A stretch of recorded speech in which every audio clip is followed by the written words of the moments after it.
S02 podcast. It's your boy SB, and I'm joined today by It's your boy Clint Westwood, Toledo, Ohio, San Diego in the building. Official G Money straight out of ATL. King Sam, Miami's finest. Phoenix Prom, New York City, city is city. I know. And on today's topic, we want to talk about the justice system. We're gonna let Sam kick it off and break it down. All right, so we're about to have a good combo. We already know we got a lot of good minds here, very intellectual people. So we're about to talk about just the death penalty. I'm pretty much anti-death penalty. We got Clint in here and G and Phoenix and stuff, and we're gonna see what they feel about it. So Clint, tell us about it. What you think about As it? far as the death penalty, right? Mm-hmm. Now, I do feel like I'm not gonna say an eye for an eye or whatever, right? But if prison is about reform or whatever, right? Okay. And integrating somebody back into society, we know that's not an option for everybody. Okay. Talk to us. Some people are just not gonna be able to function back in society. This is the reason you get life penalties. This is the reason you get death penalties. If you give somebody life, what is the point of keeping them alive? If somebody, like you said, you're not for the death penalty, right? Correct. At what point is somebody exempt from that? Like you take somebody like Hitler or something or whatever, right? Okay. Do you think he deserved to live after that? So personally, I think my main issue is not with the if somebody has the right to live or die, I guess, based on their crimes. It's more just injustices based on not enough evidence. So most of the people that do die from the death penalty, there's not enough evidence. Like there's questionable. You sure you want to use a word like most? Go for it. When you say most people that get killed, now you talking about the vast majority of motherfuckers that get the death penalty didn't do it. I don't really know if you can say that's true. I mean, if there's a doubt that you did the crime, then there's an issue, right? There's always gonna be a doubt because the person always gonna plead their innocence any damn way. You could never prove nothing, no 1,000,000%. There, none of us was there. DNA, but there's people on death penalty right now, like they're on death row, and there's DNA that can exempt them. There's, other witnesses that come up after the fact that said they were scared or coerced or things like that. So, talk about that. Because of that slim margin, everybody should walk. I'm not saying they should walk. I think there should be a certain type of justice, correct? So there should be prison, but I'm not saying they should be free. I'm just saying killing someone, how does the state have the right to kill someone is more the issue. How did that person have the right to kill someone? How did that person have the right to kill Well, I wouldn't say they have the right to kill someone. They were free people and they decided to kill someone, so they did. And there should be punishment for that. Now, what do you feel is an adequate punishment? Because I can kill two twin 6-year-old girls or whatever. Should I live after that? Life in prison is enough. Hold on. Life in prison, right? Mm-hmm. Now you talking about taxpayer dollars or whatever, right? Now you talking about some of these niggas ain't been reformed. Some of them still in prison killing people and all type of stuff. Everybody who's a killer and get life don't change their life around on some OG Bobby Johnson stuff. No, I'm not saying you gotta change your life around either. I'm just saying that, for example, if you commit a crime when you're 17 or 18, who can judge that when you're 40 or 50 or 60 or 70, whatever you are, that you're a different person? You're going to get your karma because you never going to get a job. You never going to vote. You never going to do the stuff the regular wait, y'all. I got a perfect example. I kind of like this conversation. Okay, so for example, there's this guy. So if you ever watch Tiger King, the show on Netflix, you'll understand what I'm talking about. There's this guy who was selling drugs. He was a drug lord in Miami, and he was only doing it because of the money and stuff, to help him buy animals, because he has I don't know, some weird obsession with animals. But point blank period, he got arrested, got caught, eventually went to jail, served his time for it, and people are still judging him off of it. And I don't believe that people should be judging him off of it. Everybody deserves second chances. Once you're a criminal, you're always a criminal. Just like if you're a cheater, you're always a cheater. I don't believe that though. I believe everybody deserves. You grow and mature, but that's still on your record. Well, it's on your record, but doesn't mean you're going to do it again. True. Just because it happened once, it was a mistake. Some people make mistakes in life that they don't realize until it hits them, and then they get caught doing it. Right, but most criminals are repeated criminals. They turn around and because they're desperate for money, they can't go get a job. Though? Do you know why? Because they don't know how to survive in this world. They don't have anybody who's giving them a second chance. I disagree. And I'm gonna can y'all hear me? Yeah, go for it. I'm gonna tell you why I disagree. When I first started selling dope, whatever, I didn't have to. I just wanted to, right? After I laid it down for a year, when I got out, I went right back to it. I didn't have to. I just wanted to. There was never no point in my life. That's what you knew when you got into jail. That's what you finished doing. That's what you knew. So when you got out, you went right back to what you knew. Oh, but I had options though. I'm not gonna act like my back was against the wall. Like I had options. I could. Well, I did get a job, but I also. But why'd you choose that? Yeah, like why'd you choose that, Clint? Over like a nice just like job or whatever. Like what was the reason? No, I still work too. But what I'm saying is, it's fast, easy money. Yeah, fast money. Okay. It was an addiction. So then your mind never changed from when you got caught. Not to put too much out, but that's what I grew up around, and I saw it so many times or whatever, right?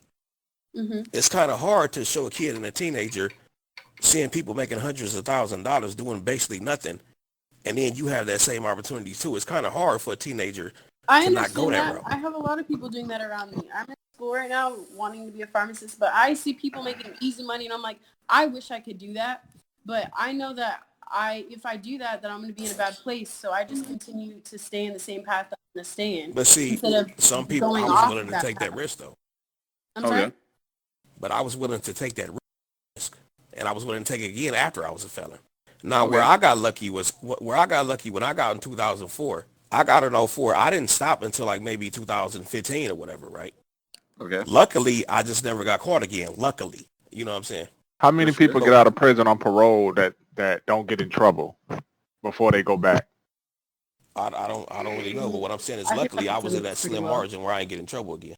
I think the percentage is pretty low. But Clint, I'm just curious as to why, like, I guess you feel the way you feel about the death penalty. Like, I mean, obviously, you did your time and stuff, so I'm just curious. As far as the death penalty or whatever, right? Yeah, go for it. Let's say somebody killed somebody very near and dear to you or whatever, right? Okay, go for it. Somebody killed somebody very near and dear to you. Now, I've heard the argument that most people are anti-death penalty until it happens to somebody close in your immediate family or your friend or whatever. And I mean, sure, I think that's very situational, but I think for the most people, you're good. I just feel like, and I was like that before it was somebody near and dear to me. I just feel like if you're out here taking lives or whatever, now I understand what you're doing. Something you did with 17 is not vindictive of who you is at 40 or whatever, right? But what I'm saying is everybody doesn't change. Everybody don't. But now I understand. Hold on. I understand also what you're saying. There are people who probably didn't do it or whatever, but that's slim though. You know what I'm saying? Okay. So and what if about somebody was like what would be enough evidence for you that like if somebody kills someone that they deserve death? Like what would be let me say an admission of guilt. What about that? Some people do plead guilty as hell or whatever. Like out in Phoenix or whatever. There was this woman recently a few months ago in Phoenix or whatever, right? Okay. She lost her 3 children to the state or whatever, right? Her aunt, she was from New Mexico. They moved her kid to Phoenix with her aunt, right? Okay. She came to visit them and killed all 3 of them, right? Do you think she deserves to live after that? I mean, I'm trying to figure out your argument on why she doesn't deserve to live. Like how I'm just trying to figure out why. Because you took the lives of 3 children for no reason at all. What are you ever going to contribute to society after that? What is the reason for you being here? Her contributing to society to me, it's more of an issue with the justice system thinking they're God. They're playing God. They're being able to decide who lives and who dies. So was she. So was she.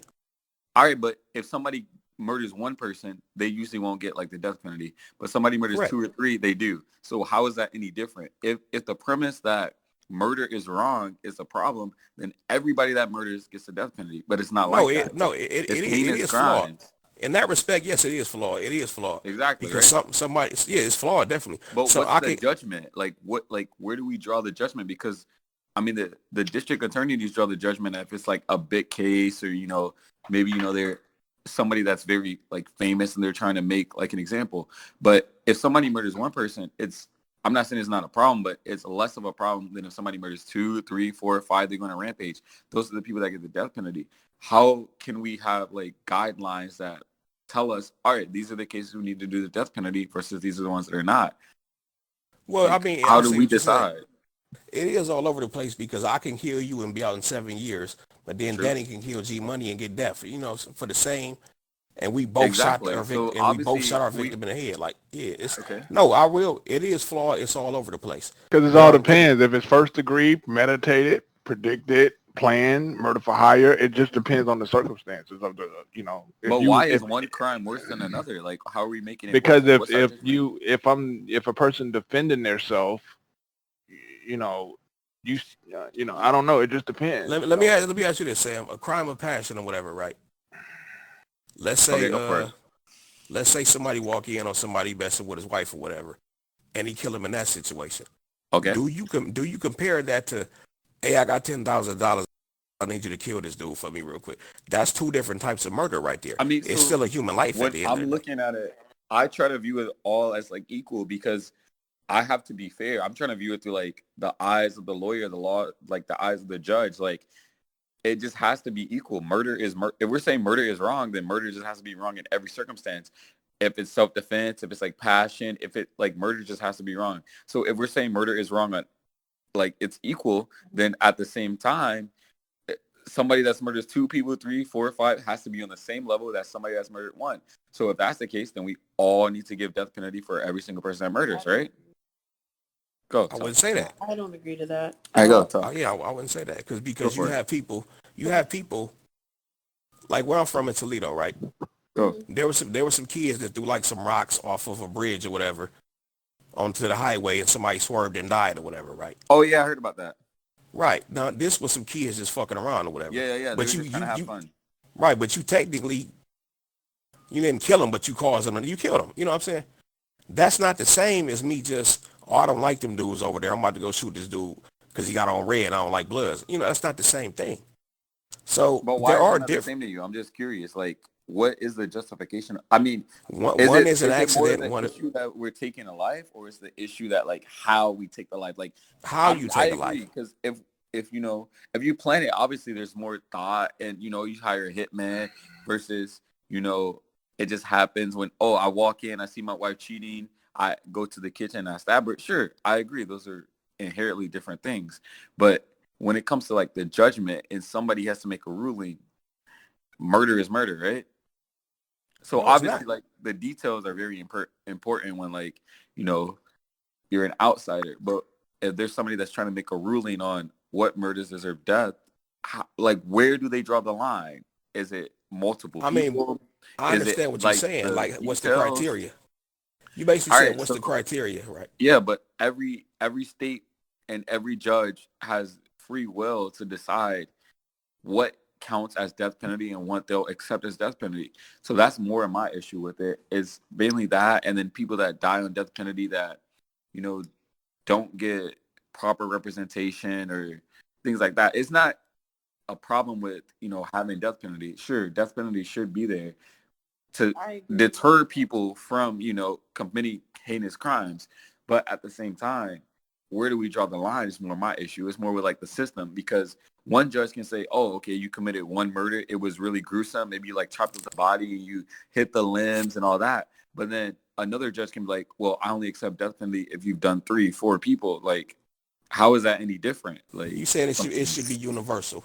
Exactly. If there is a standard in place that every like murder that reaches this criteria, I'd be fine with it. I'd be like, okay. But how do you do that though? Every murder is completely different. You don't know the thought process. You don't know the circumstances leading up to it. You don't know exactly what happened. Like, you know what I'm saying? So you can't have universal. If you kill somebody, this is always going to be the you know what I'm saying? No matter where you at. If you kill one person, you can't really do that because everything is not the same. I know. And that's my main issue with the death penalty. Like, obviously there's, the people that are like, I have the tax dollars that go to death row inmates are really insane. People get sentenced, early on, and then they'll have to wait 10, 11, 12, 20 years until they actually die. So, our tax dollars are going to that. So that's obviously another issue. Which is pointless. Yeah, that's what I said. Remember I said earlier, now you're talking about taxpayers' money. Why would we pay to keep this person alive? You're going to kill him anyway. No, well, I mean, my issue with the death penalty is like, if you're going to have a death penalty, you also give these people the chance to appeal like 20, 30 times. So they won't get actually die for 12, 11, 13 years until after they get sentenced. So they're like just kind of chilling, on death row. And I'm not a big fan of that. I think if you're going to... Let me ask you this. Go for it. Now, in certain circumstances, I feel like the death penalty is actually a damn privilege, to be honest with you. And this is why I No, say it that. is. A lot of the prisoners say they enjoy living on death row because they have their own like cell. They're in like a special No. unit. I Go for it. I don't mean that or whatever, right? All right, what There's do you think is people a privilege? there's people who have raped and kidnapped and killed children or whatever, multiple of them, right? Okay. I feel like if you was to do that, right, and you get death or whatever, right, you really didn't suffer. I would rather a nigga suffer for the rest of his life after doing some shit like that. And I feel like, if somebody was to rape and kidnap and kill a bunch of kids or whatever, right, and they send them to death row 3 months later, they out of here. They didn't really suffer though. Was that really a punishment? So wait, like, They not do out you in 3 feel months. that like? Because I'm saying, you know what I'm saying. No, wait. I didn't say out. I said get killed. I mean, definitely lethal injection or whatever. Let's say you kill 5 people, 5 kids, rape them, kill them. You get the lethal injection the same year or whatever, right? Oh, I that feel never like gonna that's- happen. Minimum, you're gonna be on death row. for 20 years. Listen. I'm just saying, even just getting the death penalty, period. Even if it was 10 years or whatever, I feel like that person should suffer for the rest of his life. I would rather If see that's that the person case, locked up. then you should be anti-death penalty. You should be more like let them rot in prison until they die, right? No, not everybody though. Not that. Not no Well, crime. Not no. You kidnapped my kid, so I but- killed you. I don't feel like that person all should right, rot well, in prison. Clint, like, But at those what are the point do you people draw that the get line? sentenced to the death penalty, though. It's the ones that do kidnap kids. I mean, rape kids and all that. Yeah, because every crime isn't really eligible for death penalty. It has to be like one of a heinous crime. But Clint, at what line? Like, where do you draw the line? Like, is it based on the amount of people? Is it based on like kids? Is it based on how see, they I don't- commit the I- crime? But see, I don't think we could ever come to no happy medium on that because every situation is different. Like I said, you don't know the thought process, you don't know the lead up to it, you don't know the reasoning behind it. Not saying it's a good reason or a bad reason. What I'm saying is, since every case is different, there could never be no universal structure that we're going off of. Never. All right, so but why do you not think that should be in place? Because if that's the case, it's more like, let's say this how? person committed like especially in like Texas, like if somebody commits a lot of crimes in Texas, like at least they have like 3 strikes. So once you've committed the second crime, and let's say you commit like a third crime, you happen to kill somebody, you're automatically going to be offered the death penalty. Now, your other 2 crimes could have been you robbing a liquor store or you doing like, more childish stuff. But your third crime could be insane and, you murder You somebody. mean third felony? You mean third Yeah, felony? yeah, yeah, yeah. But how does that make that relevant? Like, how is that different from somebody that's just done their first murder? Like, why should that be different? You basically you saying I got caught selling 10 bricks, then I got caught robbing a liquor store, then I killed somebody, and that third one is death automatic. I see what you saying. No, those 3 crimes have nothing to do with each other, and that's why I said the system is flawed. I mean, I guess we could agree that the system is very flawed. So, I mean, that's obviously one of my big issues with the death penalty. It's also like there's been, I'm not going to say like a lot of cases, but there have been cases where people have been executed and then after the fact, they find evidence. Yeah, They exonerate them. So if that's the case, then that means my like standard for death penalty is going to be very high. Like I want you to kill somebody that you're like not 99% sure, 100% sure. If you're 80 or 70% sure, like I need DNA, I need like them to admit, I need multiple like I need a lot. If that's the case, like that's how I feel. Well, listen, okay, well, the thing with that is DNA ain't been around that goddamn long for, you know what I'm saying? So that's like saying if somebody was to kill somebody in the 1800s, it was no DNA back. So what would you need back then? You would need a personal admission and all of that then?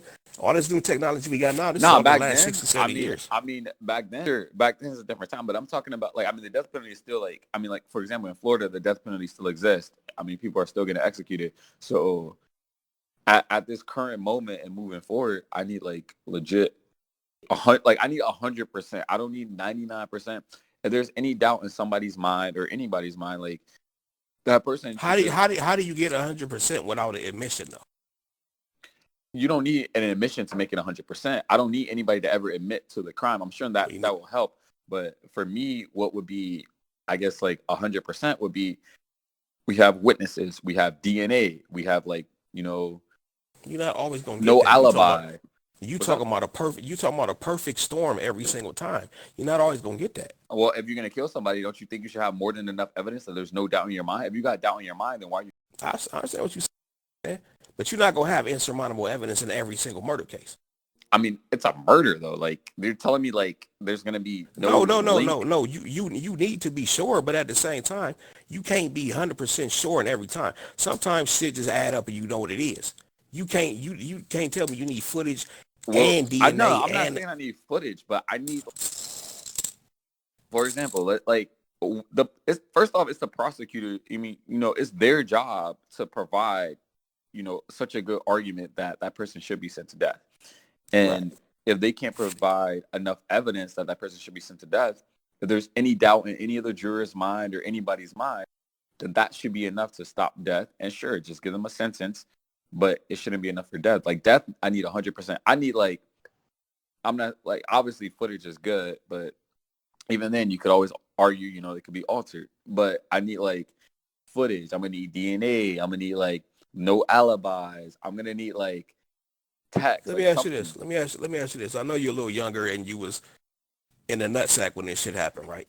But the OJ case, right?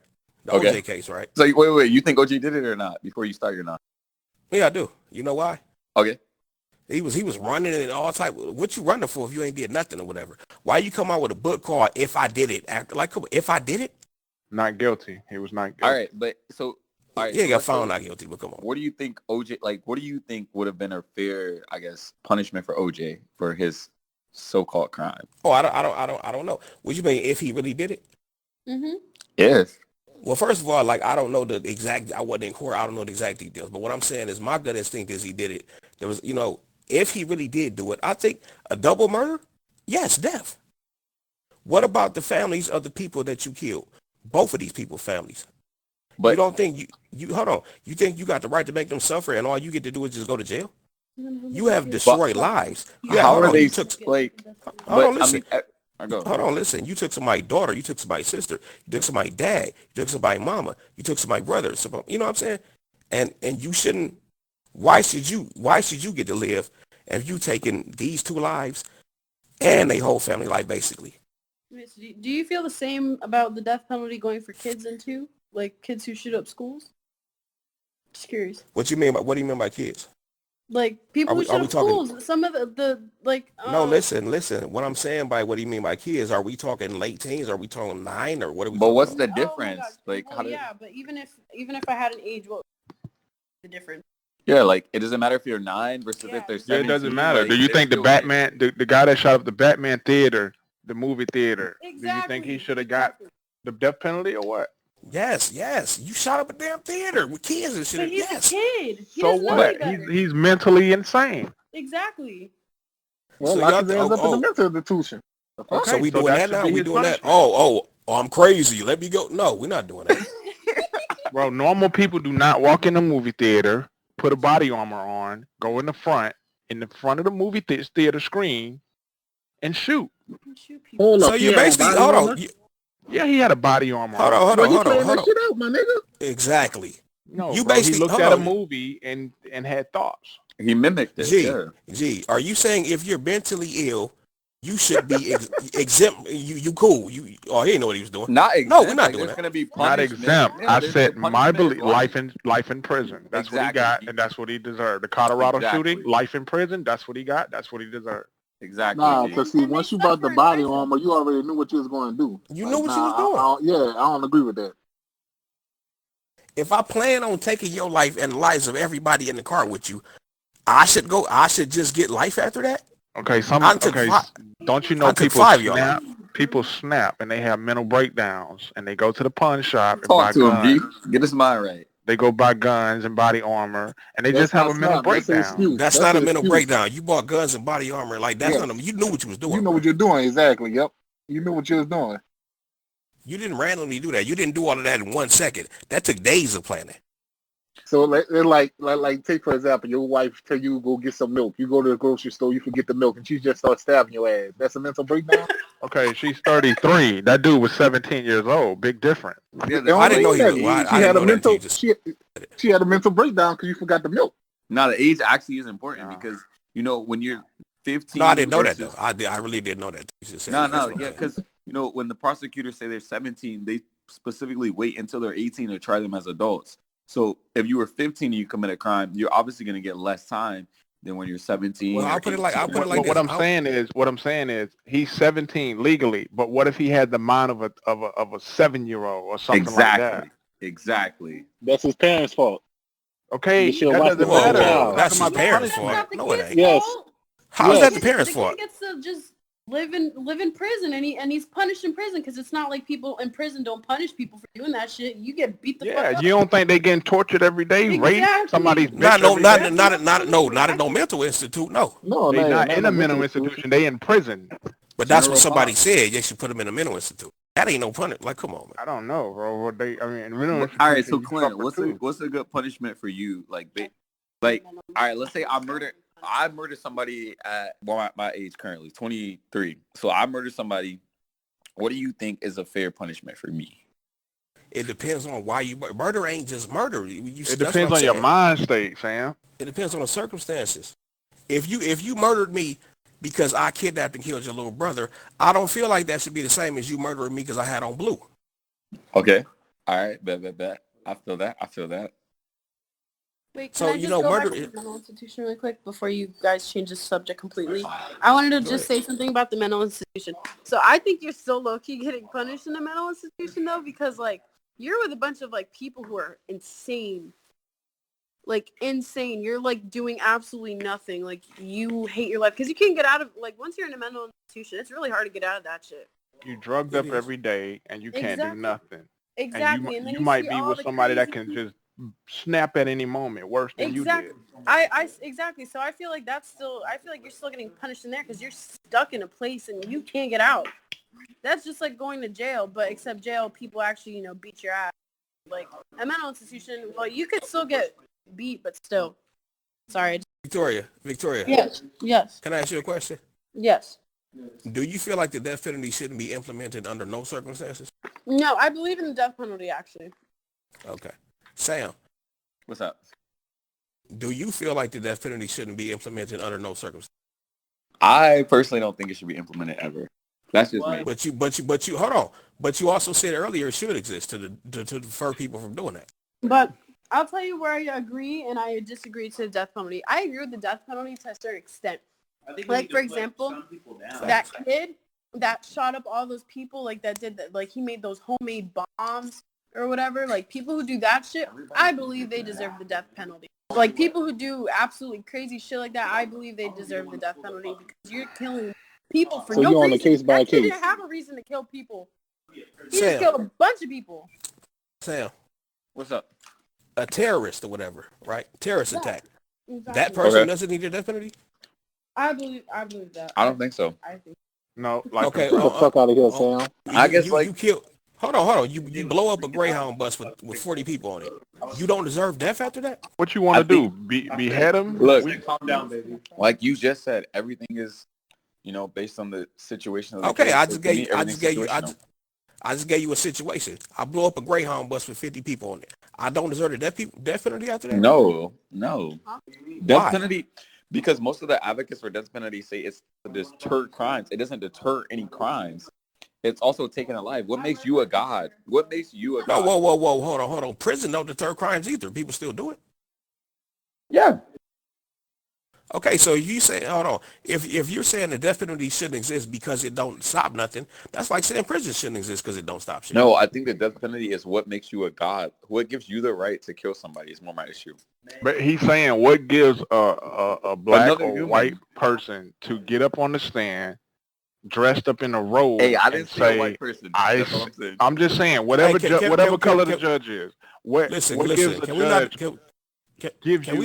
can we leave the race angles out of it tonight, please? Please. And no reason. But no, what I'm saying, because that had nothing to do. What gives a human being to tell another human being, I sentence you to death? Who is him? Does that make that perfect? Because I sentenced 50 people to death on that damn bus.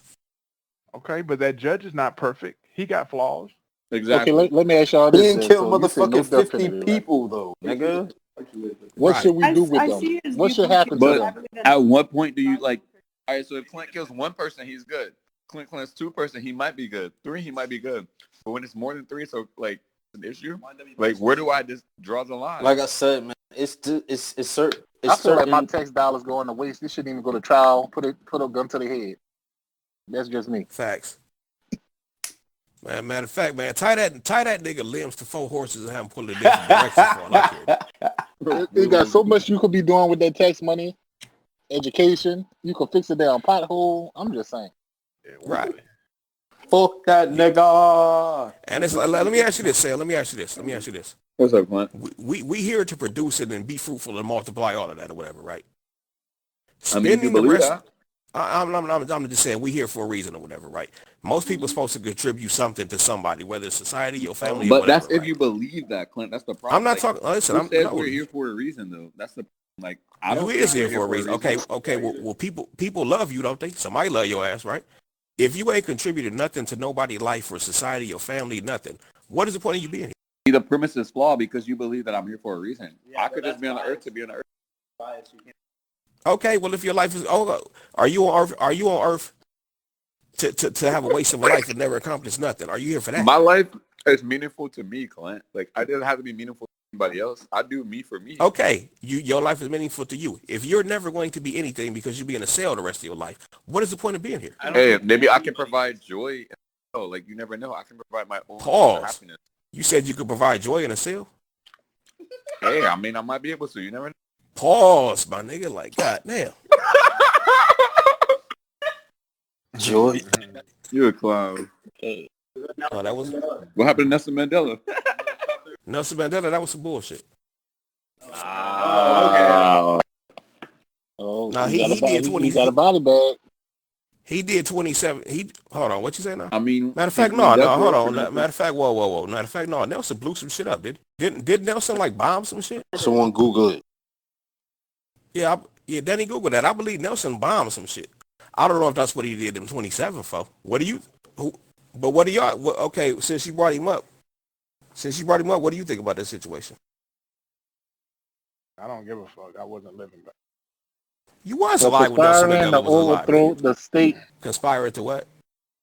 Overthrow the state following the Riviera trial. All right, listen, this is what I was saying. I was saying I'm also like contradicting myself on this because of the fact I'm a very strong believer in God. So like I also feel like people deserve second chances and that like we shouldn't be the ones to judge off of someone's mistakes. Like I feel like God should be the one to punish them, not Whoa, hold on. You said you're a very strong believer. I know I'm about to get flamed, but I'm just saying that's my opinion. Hold on, listen. You said you believe in the... Listen, can I talk, please? You said you believe in the Bible, right? What? Which is... I believe in the Bible. I know, listen, but you also said... You said only God should judge people, right? Well, why does it say an eye for an eye? That's the law of the land, right? Well, I ask you this. You said you believe in the Bible, right? Then you said only God can judge people, right? Mm-hmm. It also says an eye for an eye. That's the law of the land. So how does that even... That's a contradiction within itself. I know. That's what I'm saying. Like, that's what I was telling Sam. This is like a hard conversation to have because I'm contradicting myself because like I feel like people should be judged. But then there's also things in the Bible that also... So then it's like... It's kind of confusing to be one-sided on this. If you understand what I'm saying. It is. You're right. Because it's like it's all contradicting at the same time. Because like I do believe it, but then like at the same time I don't. Because I've seen people change. At the end of the day, I believe that people can change. Yes, they can, but everybody won't though. I'm sorry? Everybody won't, but you're right, you can. At the end of the day, are you a rebound again or born again Christian? I'm actually Catholic and my mom is Christian. I like. Oh, you're Catholic? Oh, I already know. Please don't roast on the Catholics right now. Please. I already know. Yeah, y'all rape churn. Like, yeah. I already know because I already know about the kids being raped because one of my uncles got raped by some by a priest. I already know. And what would you feel like should have happened to that priest? So what happened to that priest? God punishes them. No, they don't. God, you don't believe that God punishes people? Everybody? No. Not rape 15 or 20 little boys. You don't believe God eventually punishes people? He might not do it right No, away. listen. People rape people. Listen. People rape people and live happily normal lives after that.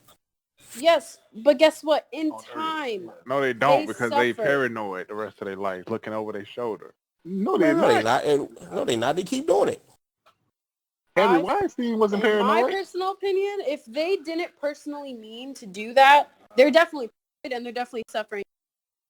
Hold on, you didn't mean to rape nobody? Yeah, how can you not want to rape somebody? Well, you know, some people are off drugs. I don't know. Crazy shit in the past couple days to open my mind. You don't accidentally rape nobody, sweetheart. You don't accidentally rape nobody. If you're off of drugs, you're gonna tell me that's no excuse. That's no excuse. No. That's no excuse. You talk about that 1% of no. I'm talking, this is general. I'm not just saying that the person doesn't. Yeah. Well, all right. We could go back to but I'm just saying in general, people do get punished, and the people not every Catholic I don't believe not every Catholic priest is bad because when we know that my church in West Palm, he would always pray over the kids who had gotten because of those priests who decided to do the stupid shit that they did. They get punished. Everybody got their day. What are y'all talking about? Everybody got their day. I can fit in that subject real easy. So if somebody rob you, you'll forgive them, basically. I'm sorry? If somebody rob you, you will forgive them. Yeah. I've been raped before and I forgave him. Oh, wow. That was hard. I won't forget, but I forgave him. Would you go play pool with him? No, I didn't play pool with him. The fuck? You forgave him? No, I forgave him. But it's still fucked. Because that is not me. I can't judge him. I can't. Yes, you can. He fucking raped you. I don't have a right to do any of that stuff. You know why? Because I'm not perfect either. So how am I going to sit here and judge someone else? So you deserve to be raped? No, I didn't. I'm not saying that I deserve it, but that doesn't mean I'm gonna sit here and punish someone else because of it. Eventually, I'm gonna forgive them.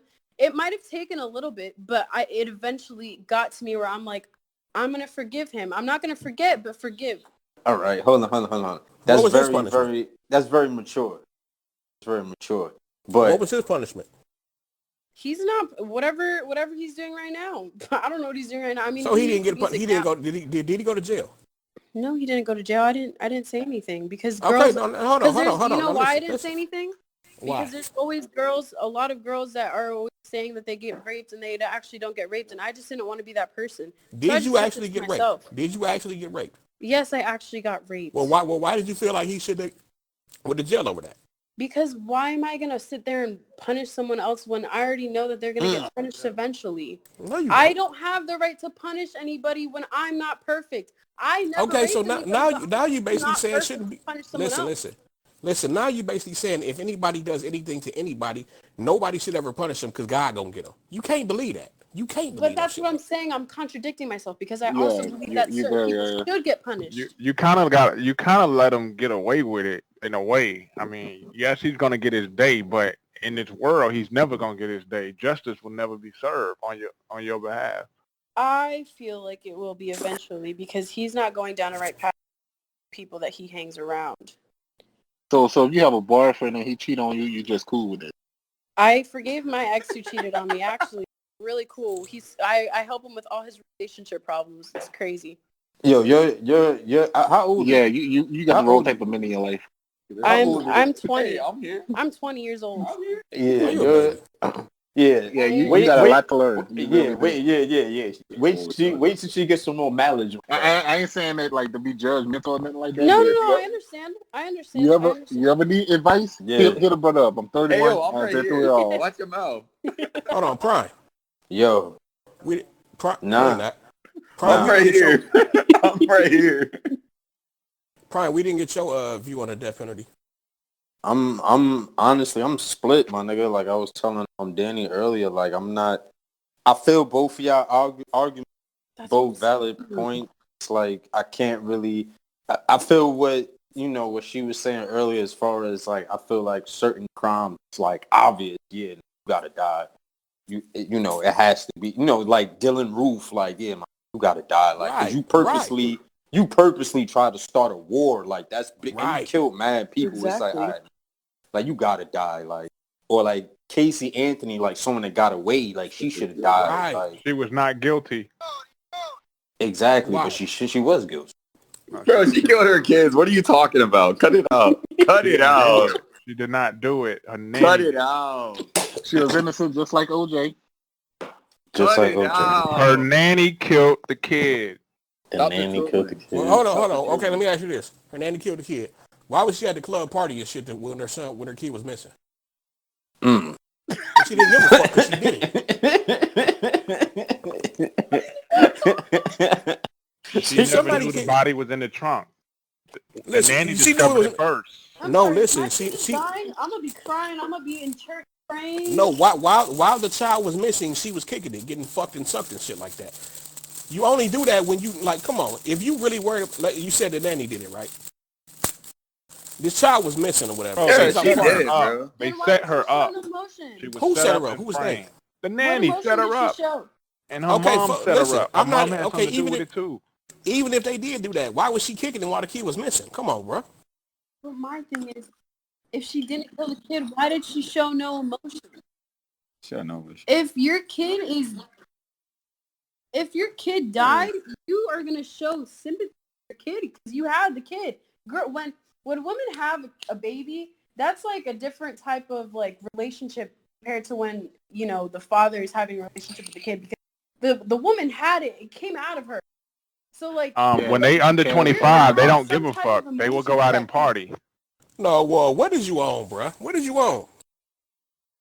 You said when people under 25, they'll go kick it if their kid missing. No, you'll go kick it if you did it and you don't give a fuck. Well, she didn't do it. That's why she got off. She didn't do it. She did it, man. Her lawyer proved that she didn't get it. No, so OJ was innocent, bro. We're not doing that. So is the nanny in jail? Don't do that. Is the nanny in jail? Is the nanny in jail? Nobody got paid for the crime. Nobody paid for the crime. Unfortunately, it happens. It's unsolved. Why did you say if you under 25, you're not gonna give a fuck about your kid being missing? That's not fucking true. Some immature parents do that. And some people actually go out and kick it because they didn't care because they actually killed the kid and know they did the shit. I'm sorry, but I just cannot. You was under 25 at some point. I had a kid. How can you not tell if the parents covered it up? The parents clearly covered it up. You was 25 at some point, under 25. Even if I you didn't would not have been out here with a missing child. I still have some type of sympathy for the kid. I'd be crying. Well, okay, so this is what I'm saying. I'm 20 years old, right? I'm not thinking about having kids anytime soon. But if I were to like have a kid right now, let's say I had a kid and that kid died, I can't even see myself not like showing some type of emotion. Like you're not gonna be in no bar. Exactly. That's what I'm saying. I'm gonna disagree with that. How are you? All right. Can I hear your disagreement? I mean, you necessarily might not be at a bar, but they do have some people that just show like no emotion. No, not showing emotion, not crying and shit is one thing. But going out kicking and taking pictures and shit all on Facebook, Twitter, that's something completely different. Maybe she's trying to get her mind off it. Bro, everybody grieves different. You can't judge her point of grieving. You can't say that. You can't say just because she a party and she didn't give a fuck. You can't say that. 2 days later? Doesn't matter. Well, he is right, though, because everybody does grieve differently. Yeah, like when my mom passed, my sisters and them took it hard, and I just went on with regular life. Everybody listen. No, listen. Death is a part of life. We know that. Your mom passed. We prepare for stuff like that. We don't prepare for our child being missing and we don't know if they're alive or dead. You don't kick it in that situation. Bro, she got high and she got her mind off of it. What is the big deal? Whoa, never mind. She is a wild tonight, man. You said, what's the big deal? We're not going to agree with that, so. I'm just saying, if that's her style of grieving by popping pills, that's her life, popping pills, going out to the club, not thinking about, I don't have to cry, but I don't know. She didn't deserve to be no mom anyway. She ain't deserve to be nobody's mom anyway. That's not everybody's mindset. That's the point. She didn't want the kid. Right. Yeah, that's why she killed it. You're right. All right. Y'all laughing, but that's facts. That's why I got abortion. Let's backtrack. Why do you think OJ did it? OJ ain't do it. Why did you think he did do it, Clarence? Because he ran afterwards or whatever, right? He ran to his mama house. Somebody want to see his mama He ran to his mama house. Somebody want to see his mama one last time. He came out with a book called "If I Did It." Now it's like you mocking people. If you didn't really, this is your ex-wife, your mother, your children. Why you dropping books talking about if I did it? Okay, I'm gonna give you 2 reasons why he didn't do it. For one, he wasn't a martial art expert to snap people's necks like that and take them out. What? Where you get the neck snapping shit from? No, not snap his neck. I'm saying he had to have martial art skills to take him out that quick. Take out 2 people. What are you talking about? What, a bitch? Bro, his son did it, bro. Come on, listen. His son did it. Nicole was stabbed, bro. You gotta be a martial arts expert to kill a bitch. To take out 2 people without somebody seeing you, you have to have some skills. Listen. It was at 3 in the morning in Beverly Hills. Listen, it was at 3 in the morning in Beverly Hills. It wasn't in the hood with 1,000 motherfuckers around. Are you serious? It was OJ's son that did it. Where'd you get that from? I'm gonna ask you another question. I'm asking you where you get that son angle from. That's what I'm asking. Bro, it's so many documentaries out there that broke it down in details. I didn't even know the nigga had no son until you just said that. Yeah, OJ got buku kids. He got a son, and you know what's crazy? They never interview him. They never interview his son ever. His son ain't got nothing to do with it. Man. Bro, all right.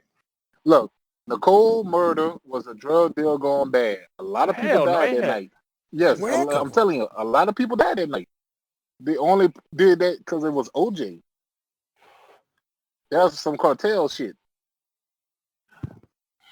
I don't believe that. I believe his son did it. And another reason why is because his son was at work and the time clock showed him the time that he clocked out at work. It's the same time that Nicole got killed. Explain that. So he clocked out at 12:01 and she died at 12:01. He got a time machine. How you get No. He wrote the time in. He didn't punch the machine for the time card thing. He wrote it in manually. Say the background, bro. I have never heard that angle in my life. You just said it. Never. That was some cartel shit though with Nicole. Plus the glove didn't fit. There it is right there. Well, hold on. Listen. Shut up. Hold on, listen. So was it the cartel or was it his son? His son got hired by the cartel. I never heard the cartel shit. I don't know where. That's what I'm saying. Y'all on 2 different things. No, I believe his son did it. And he framed OJ because he was rich and famous and he knew he would get off because of the money. Period. What was his reason? Was that his mama? What was the reason? He was fucking Nicole. Who was fucking Nicole? His son. So he killed her? He killed Nicole and the other dude. For what reason, I'm asking? Because he was jealous of OJ being with a white girl. Well, hold on. So let me start over. Listen. OJ's son, right? Mm-hmm. Was that Nicole's son also? No. Okay. It was by his first baby mom. No. Okay, now are you saying the son was fucking Nicole? No. Yeah, his son was messing around with Nicole. Now, he wasn't jealous, but I'm saying Nicole wasn't happy, so he was going to his son. Listen, you confused me. He framed OJ, basically. Listen. Okay, let me ask you this. OJ Jr. was fucking Nicole, right? Mm-hmm. Ron Goldman was fucking Nicole, right? This nigga, yeah. Now, for what reason did OJ Jr. kill Nicole? That's what I'm asking you. To frame OJ. For what? He killed her just to frame his dad? What do that? I don't get what you mean. Nah, not just to frame him, but I'm saying, like, they got in the feud. They was feuding, too. Whoa. I don't like you, so I'm going to kill my bitch and frame you for what? We into it. Bro. Look, hold on. This is what you said. Hey, I don't like you, man. I'm about to kill my bitch and frame you for it because I don't like you. What? I don't know the clear motive, but I'm saying... What is this, Saw now? He's a criminal mastermind now? You got to ask yourself, why didn't the authorities question his son ever in the investigation? Not one time. Because what his son got to do with it? They ain't got no motive to question the son. Bro, you question everybody around you. No, you don't. What are you talking about? All right, man.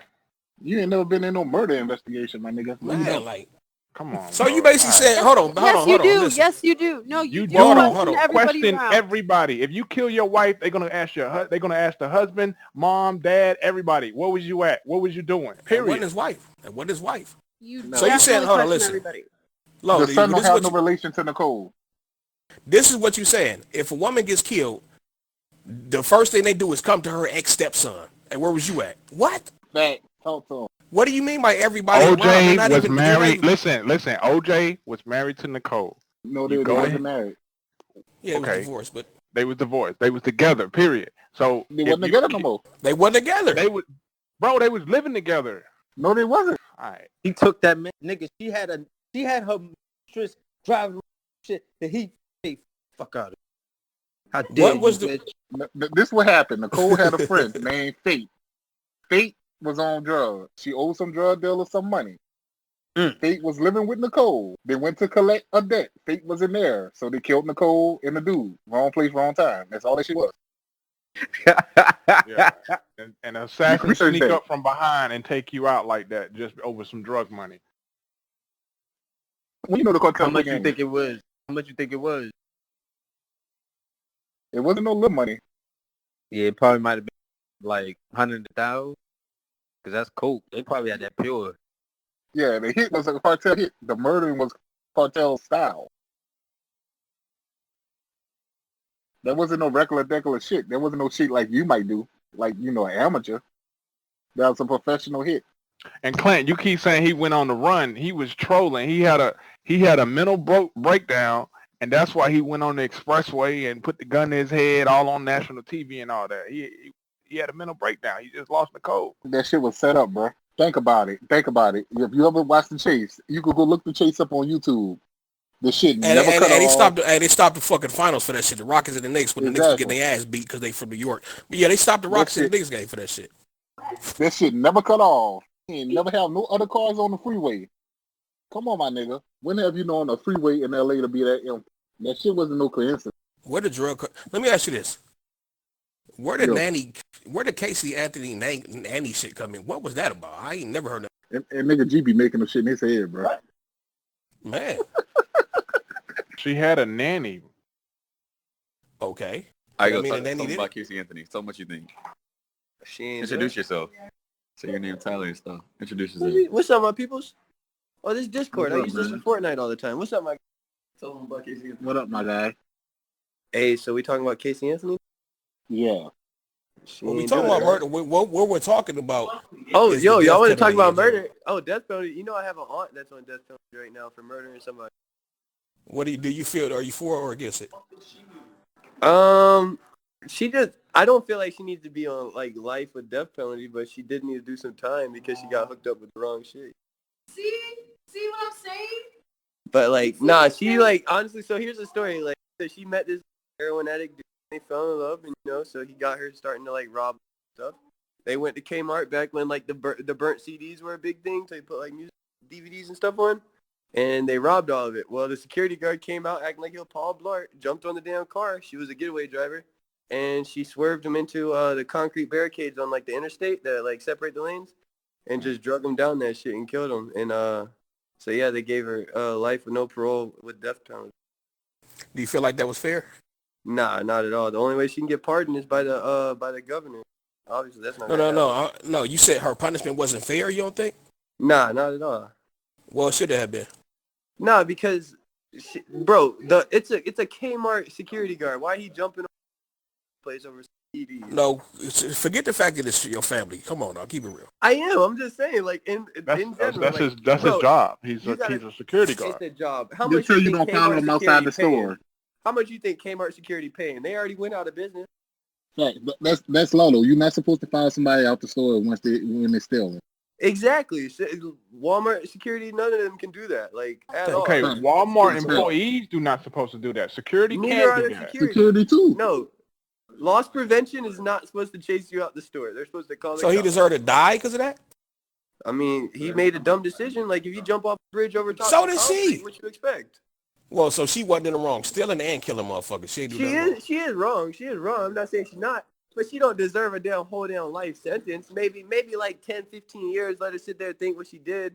Let life go by and then let her. So what? Hey, so what about his children that had to die because she wanted to burn a fucking Justin Timberlake CD? What about that? All right, she lost her children just as well because now she's in life. So like they're like.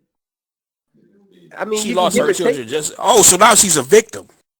I mean, not necessarily a victim, but I mean, she was a victim. Like, you can put it in the sense she is a victim because she got hooked around the wrong people. She was a victim of a drug. Like, she was a victim of a drug. The state took the chair?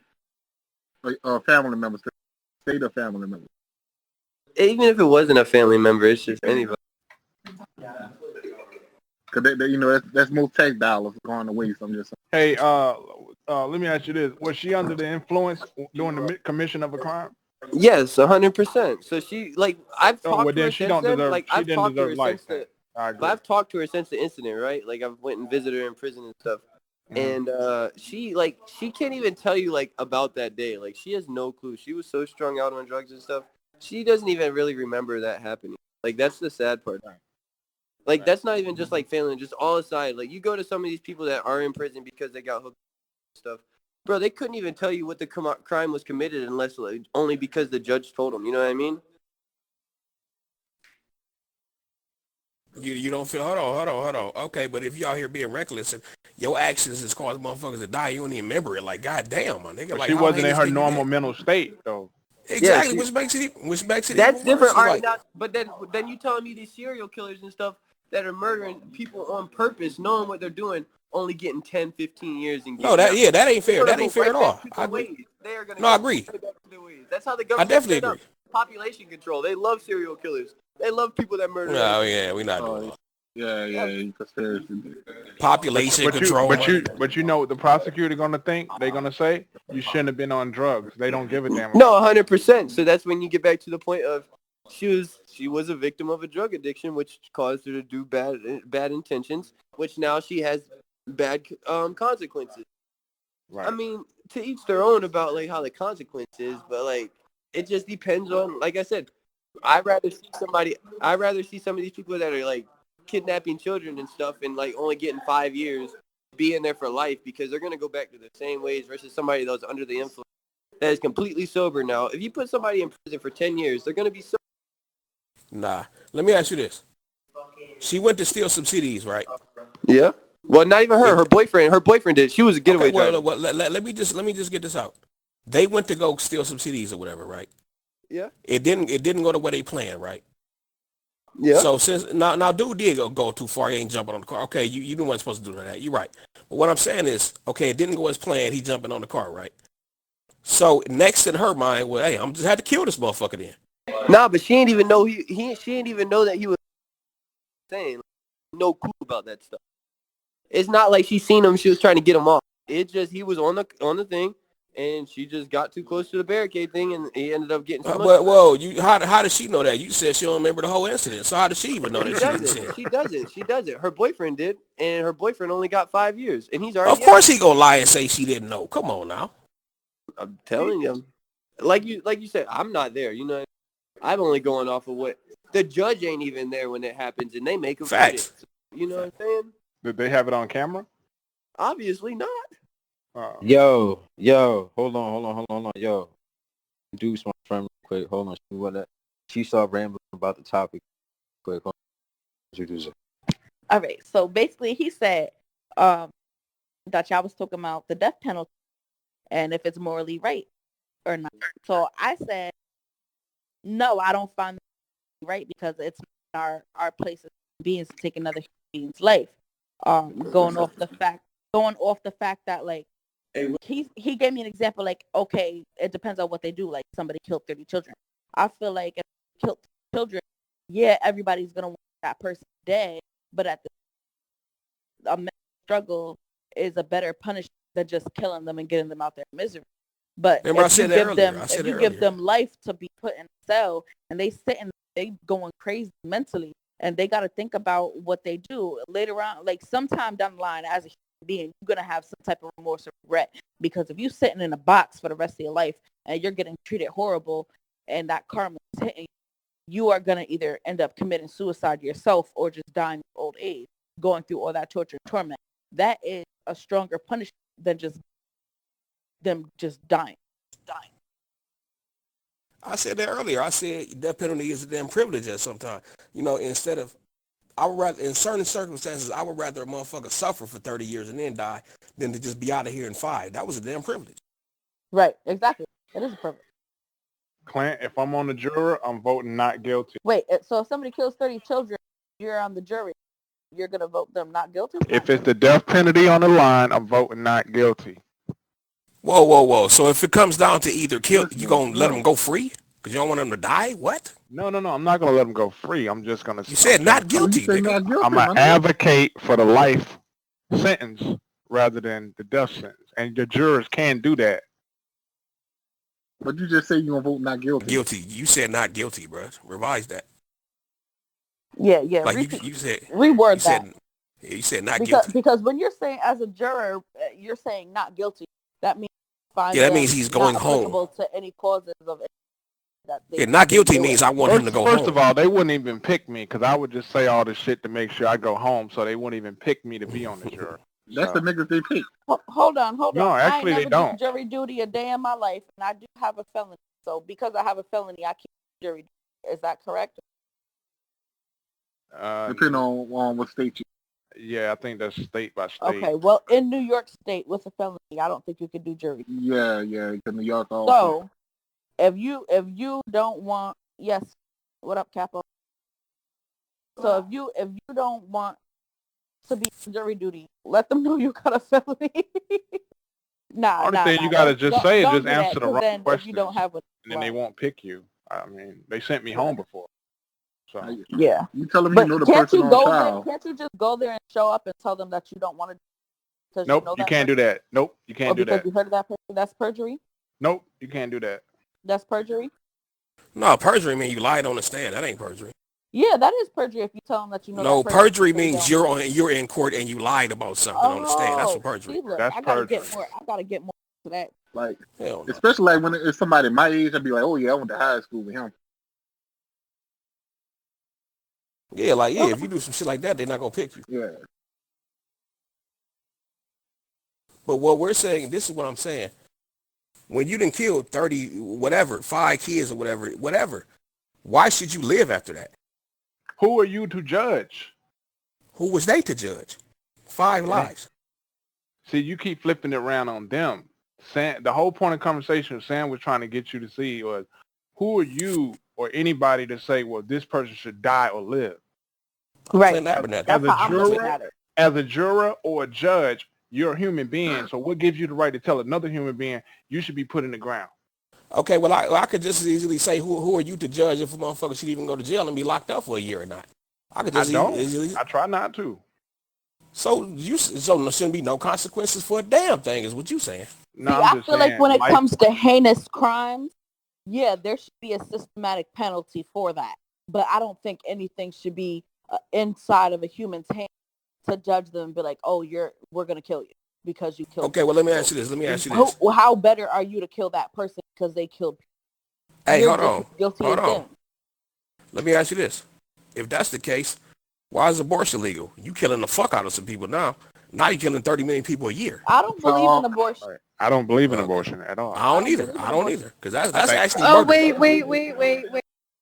I have to say something about this. Right, okay. You didn't have one, I know. So I do not believe in abortion. But if I Plan B is abortion too. I just want y'all to know that. I know abortion is killing a kid, but like if you were, let's just say you were a kid, you did some stupid shit when you were a kid, and like you were, let's say I'm 15, okay, and I did some stupid shit, and I'm pregnant, and I find out I'm pregnant, and I don't know, like, and if I'm put in that situation, like I don't believe it, but at the same time, I think like if I was in their shoes, like would I think about having an abortion because I'm so young and I won't be able to even take care of a kid if I can't take care of myself? You know what I'm saying? Oh, basically, I fucked up, so you gotta die a little nigga. I don't feel like doing this shit. You dead. It's not that. It's the fact that yes, it is. No, because like I don't want the responsibility, nigga. You dead. It's that simple. Well, yes, I understand, but I'm saying act like I'm 15. I'm not saying act like I'm 20. I'm saying act like I'm a young kid. I did some stupid shit, but at the same time, I'm not even in an age. Hold on. Listen. Take care of a kid. What do you mean by you did some stupid shit? You laid down and spread your leg and fuck. You knew what you was doing. Exactly. Which is stupid. No, you knew what you was doing. That wasn't a mistake. In a stupid situation. So like. No, you didn't. That was situation. But you just had sex, like people do every day. That ain't no. You knew what you was doing. That's like accidentally saying you got horny. Right.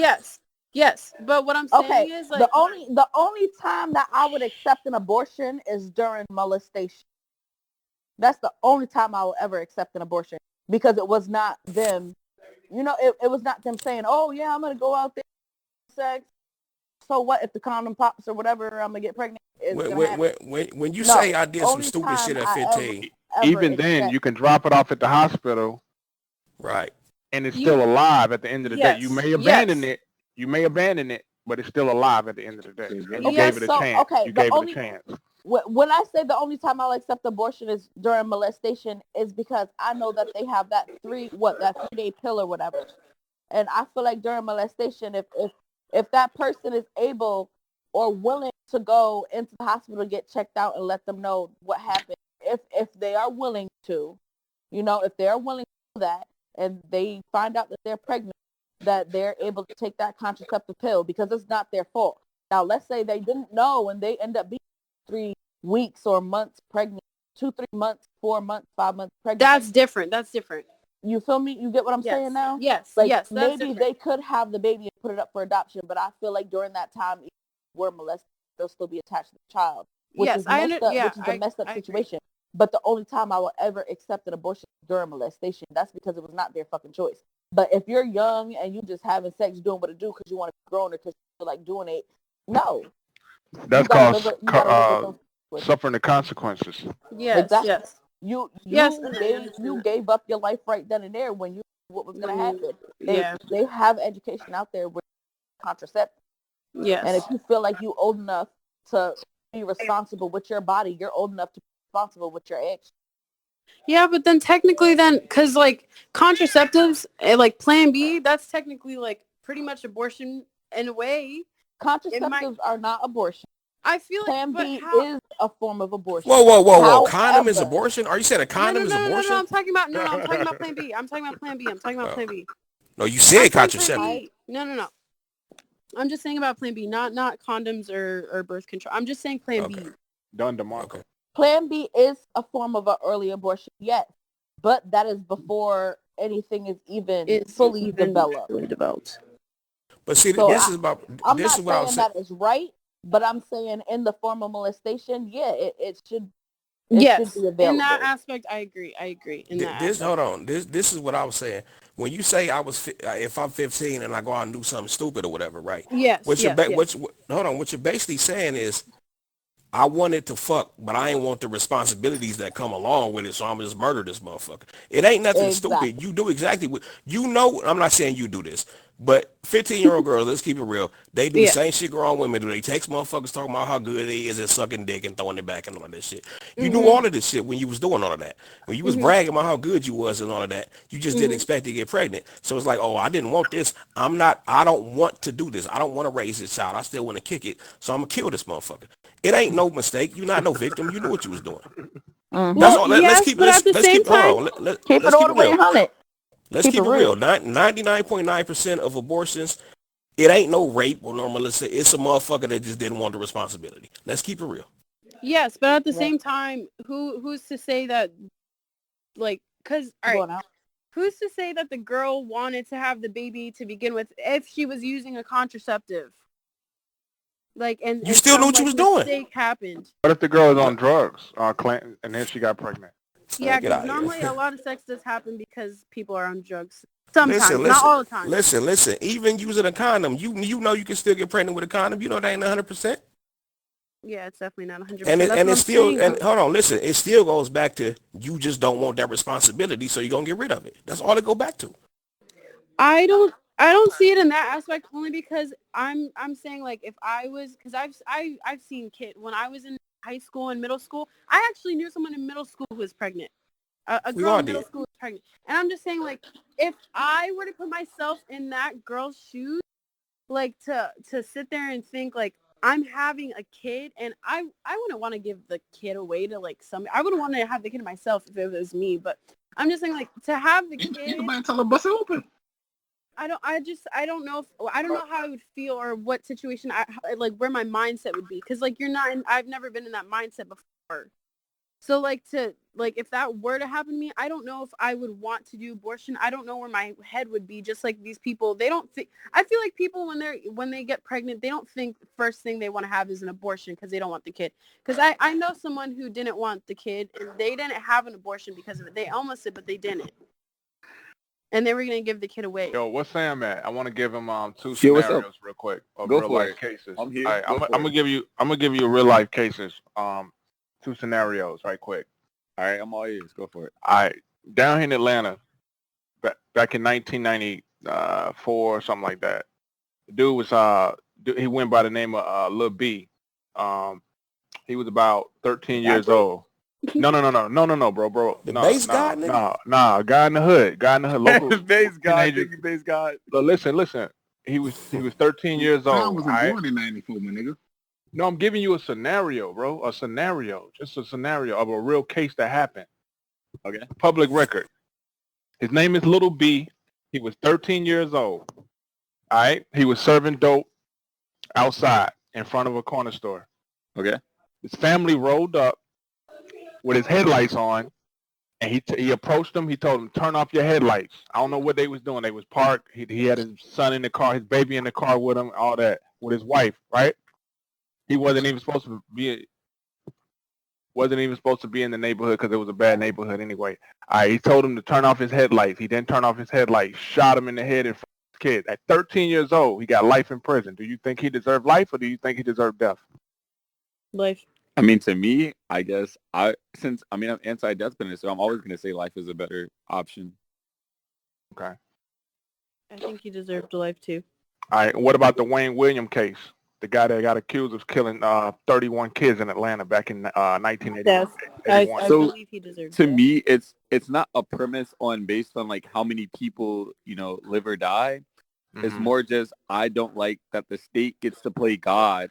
And the state's playing God is not equal. Like, they can choose based on having previous criminal history or based on, 2 or 3. Like, I just don't like that. And so that's my main issue. That's my personal main issue. I agree. Like, it's not based on, like, a certain amount of people dying is right or wrong. I just don't think the state should be able to determine 2 versus 3 versus 4 versus 5. Like, where do they draw the line?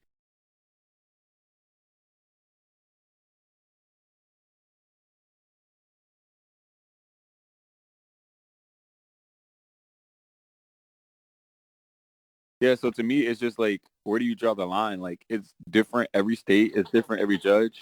You saying it shouldn't matter. One life is equal to a million. I understand what you're saying. It shouldn't matter if it was 1 or a million. A life is a life. I understand what you're saying. Everybody's important. Exactly. But what I'm saying is, fuck what you talking about.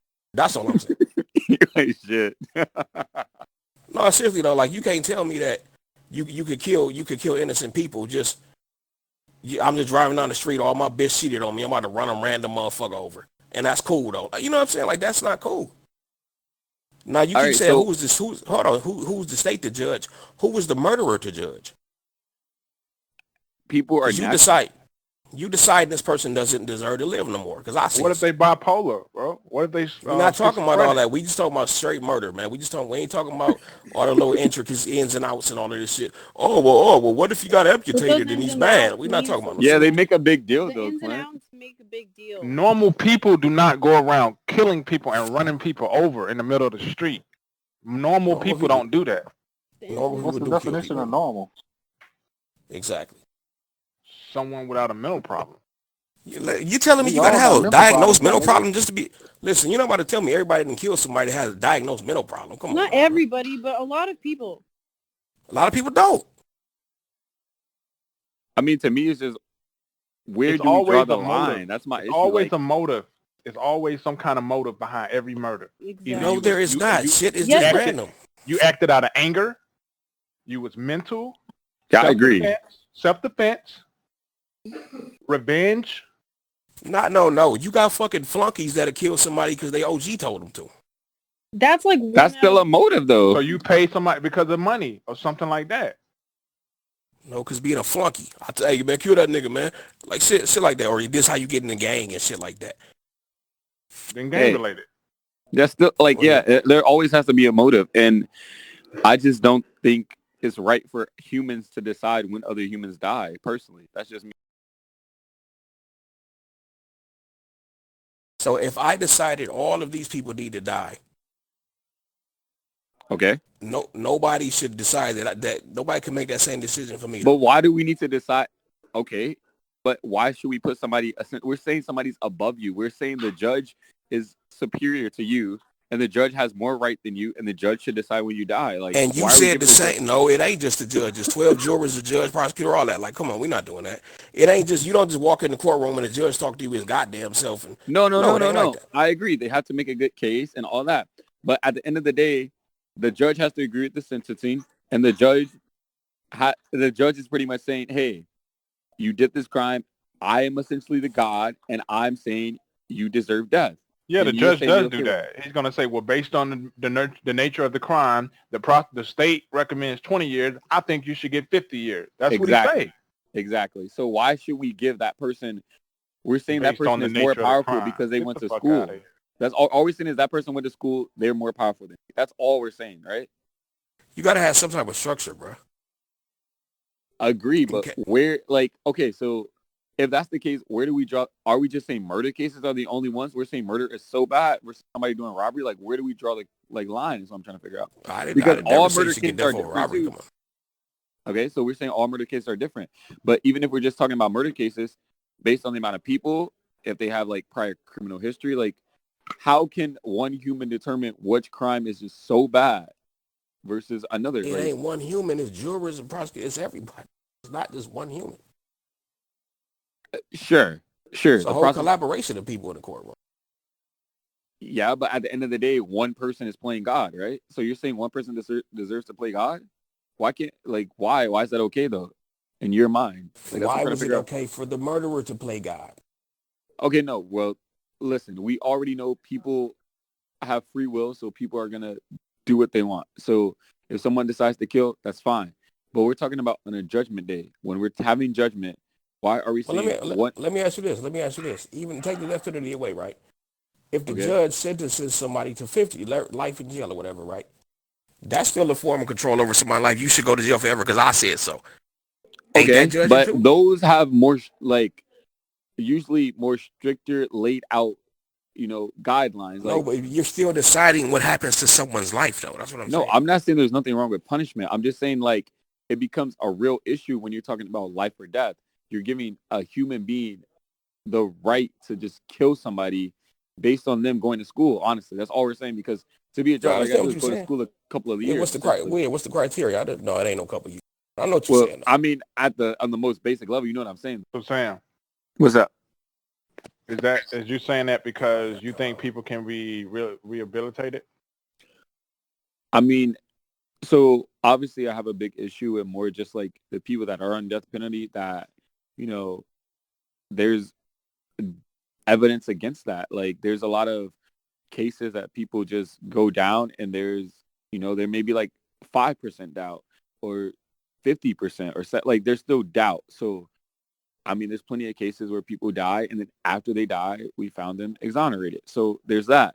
And then there's also the premise that this person went to school a certain amount of years and they deserve the power, like, to decide when somebody dies. There's also that. So, I mean, it's two issues mainly. The second issue, you go to law school, right? What's up? You go to law school, right? I'm process, yes. Talk about me. So you plan on becoming a judge? I mean, I'm trying to be a lawyer, and obviously one day I want to become a judge, of course. That's a good opportunity. Well, you're going to be sending everybody to life, huh? No, but I think there's a problem, like, with the process, but I do think if there's any doubt in your mind, like, if there's 1% doubt and there's 99% proof that somebody did it, why are you sentenced to life? Like, I mean, to death. Like, just give them life in prison. Like, how is that not good enough? I mean, but some judges are 100% sure you did it, though, and they go by the basic evidence. No, I agree, but at that point, it's just like, if there's any doubt in some... Go, Clint. You said you want to be a lawyer, right? Okay, yeah. And you might want to be a prosecutor one day, right? Of course. Let's say you're a prosecutor and a case comes across your desk where you feel like a motherfucker's innocent personally, but you still got to argue against him though. Would you do that? Of course. You would? I would. So you would feel like someone is innocent, but you're still trying to sink their ass though. It's more at that point just doing your task. What? Why not just not take the case at all? I mean, that's obviously like a... You know I didn't do it, but you tried to send me to jail for the rest of my life though, and you know I ain't do it. Because it's up to your lawyer at that point in my head that your lawyer should be able to deliver such a... Nah. Why not? I'm talking about you as a man, what you believe in. You could know for if you're facts. asking my morals versus my beliefs, those are two different things, you know? So hold on, no, it's the same How do thing. you sleep at night, Sam? With my eyes closed. Listen. Let's say the murder thing. I'm up for murder for an old lady, right? And you know for a fact I ain't do this shit. You still gonna argue that I did it? If it's my job? Are you asking this is my job or no? Yeah, I just said you're a prosecutor, yeah. Gotta make that so, bread. Okay. So now you basically... what's wrong with the system, bro? Hold on, exactly. Sam, listen. So now you saying money is more important than the human life, though. In certain circumstances, I'm not against that. I do feel that I do contradicting yourself, Sam. You can't say a judge don't have no right to sentence nobody based on life and death, and then turn around and fuck somebody else's life over. From like an unbiased standpoint, I don't personally think that another human, a judge, a prosecutor, whatever, should have the right to, X somebody off, right? But obviously that system's in place. So since there's going to be no reform or anything to change the system, you're kind of just a pawn in the system after a certain point, right? Or you don't disagree? I agree. I don't know, because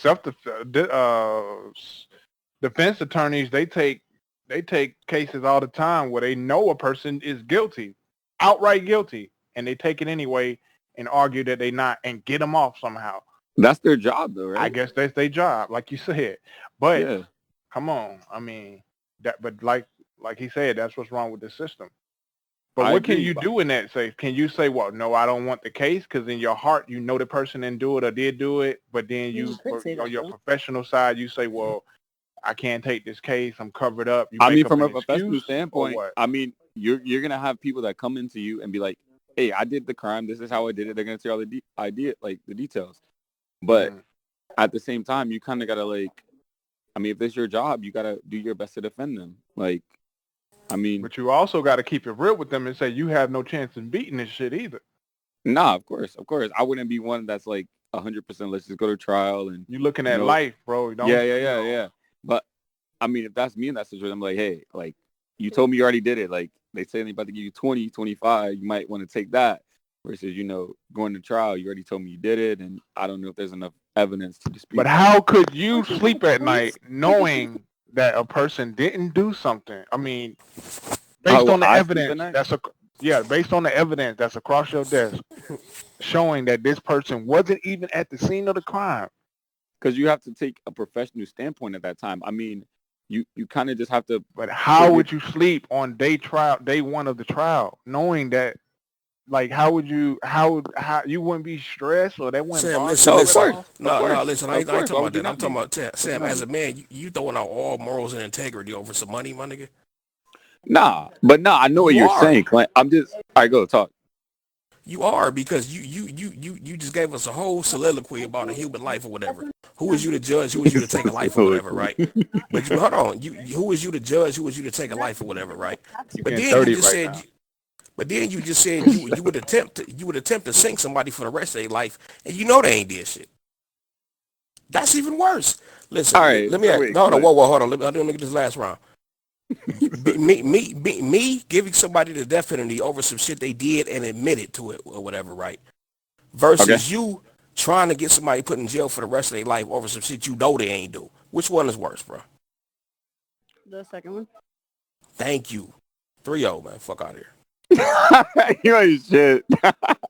No, you ain't shit. Nigga. No, but it's true. Isn't it true though? The second one, knowing that did it and you're still like, that's why I wouldn't take the case. Because you have a choice to not take No, the you case? definitely have a choice, So then of you course. can definitely say that you don't want to take the case. Right, but you got to keep up. Yeah, like you gonna sink a nigga for the rest of his life because you want to keep your mortgage payments and your Gucci bags for your mistress, nigga. Like, goddamn. Look, I can also put this in. I mean, the least you could do is just give them throw the defense attorney a deal and say, well, take it easy on the sentence or something. Because some of the cases are not choose and pick. Some of the cases come across your desk, you have to take them. So, I mean, maybe you could throw a deal on the table. Say, well, you take this deal. Maybe you could just not take it though. Fuck it. I'm not even doing that. Listen, if I know you ain't doing something, then that's different. Yeah, if he's all right, innocent, wasn't even have an alibi and everything, then yeah, don't take it. Period. No, I'm not even gonna suggest it as the prosecutor. I'm just not gonna take this. Yeah, like I'm not gonna try to get you no 5-year deal. So you're gonna lose your job, Clint? Though you're gonna lose your job. You don't have to lose your job. You just don't take the case. They pass it to somebody else, don't they? I would hope so. So then you don't have to take the case. There's multiple people in a right. No, hold on, Sam. Let me ask you this. You're a lawyer, right? You're a lawyer. Okay. I come to you, right? Okay. You know for a fact I raped this woman. You know I did. I even told your ass I did. But it's still up to you. But it's still up to you to argue that I didn't do it. You doing that too? Wait, repeat it. Wait, hold up. You're a lawyer, right? I'm up for rape or whatever, right? I'm in your office, like, yeah, I mean, I really did do that shit though. But you my lawyer though, so you gotta get me off though. But you got my lawyer, so you gotta get me off though. You taking that? I guess my job in that situation would be my best to present that, like, the evidence against that. It's even though you know for a fact I really did it because I told you I did. But I'm telling you, what you want me to do? What you want me to do, Clint? I'm asking you, man, what would you do? I'm gonna try my best to defend you. Because this is the thing: when we go talk to our lawyers, they know we did this shit. We tell them we did it. But you still got it. No, I ain't talking about no dope case like mine. I'm talking about like a rape case. I'm talking about like a rape case. If I tell you as like, hey, this is what I really did, see what you can finagle with the facts I presented. Okay. Like I'm only giving you the facts that's written on these papers, my nigga. You know what I'm saying? So it's like okay, battle of truth. Okay. Right. So it's like I'm telling you exactly what I did, but I'm telling you to find a way to flip it the way I didn't do it. You'll take that? I mean, eventually, yeah. Why not? See, I don't agree with that. I don't give a fuck how much I'm getting paid. I'm not about to try to argue that you didn't rape a child, my nigga. Hey, you know what, Sam? It says right here. I'm looking it up. Prosecutor. At the end of the day, the state prosecutor or federal prosecutor has to say so or okay to drop the case because it's coming to you first. So it's in your hands. It's in your hands to drop it. Hey, Sam said, fuck that. The George's coming out, though. I need that case. I just Google it. It says, in a situation, the prosecutor will refuse to prosecute in the interest of justice or because it's a waste of resource, time, and money to charge the person. The judge can't make you prosecute it. Wait. I mean, no, I agree. Like, I think this is obviously important. So I don't want to make it illegal. I just want to make it more like a higher end discussion based on maybe morals or stuff. I obviously know there's a lot of intricacies to this. And yeah, obviously the legal system is very legal. But I'm just asking like a person on the street, their pros or cons versus death penalty. That's it. I'll be there. I feel like, to me, if the person did it, they need to have some time. But if I'm a lawyer defending them, I feel like I would give them time. I would definitely give them time, but because they defend them, I would give them a deal. But I'm still gonna make sure that they pay for the day. We good? Yeah, we good. The only thing I don't like is when the judge be, they sentence somebody to life in prison, right? And then they'll say plus 70 years. On plus 80 years. Oh, the consecutive. Yeah, like what the fuck? If I'm going to life if I'm going life already, why do I don't like 80 more years for what? They just do that to make the appeal process harder. So like, if you get it, for example, if you did get an appeal on like maybe the life, which is obviously the hardest one. Let's say hypothetically you got the appeal on the life and they dropped that one. Then on the next charge, the 70, 80 years, you still got to get that one appealed. Like, you got to get all the charges appealed. Obviously, make it more difficult. It's not like Bro, I mean, I done seen I some know shit. Life plus 180 years. What the fuck? Yeah, so it seems like obviously like, you know, it seems super corny and it's like, why are you doing that? But it's more of a, I guess like a tactic to just ensure that person never gets out. So, you know, there's cases where sometimes they may appeal to 60 or 70 years, but they still have like the life. So clearly it doesn't matter. Sheesh, I'm not even gonna be alive at 90 years old. You trying to what? Yeah, it's crazy, but you know, it's a tactic. But I guess the question is like, what do y'all think would make it like the whole system better? Like, if there's any one or two things that would maybe like better representation, or you know, making I feel like this. For, number one, I don't think that drug dealers should go to jail, should be charged, because I mean they trying to feed their family. So you know, murderers, get a regular job. Rapists. Let me stop you right there. No, let me get my rounds off. Go. I'm just saying the serious crimes: murder, rape, drugs. Whatever. But you could say selling drugs is murder though.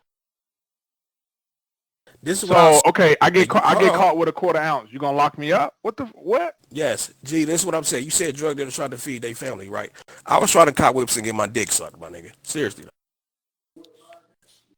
It wasn't about trying to feed no goddamn family. I want some big dumbass. I want some big dumbass rims and some clothes. You wasting space in the jail cells and prison. No, you're not. Listen, okay, let me ask you this: the fentanyl, the heroin epidemic. Niggas be selling crimes that people ain't even getting caught with. I mean, selling fentanyl and killing people ain't a serious crime. That's not serious. When you purposely sell a fentanyl kills motherfuckers. You know that.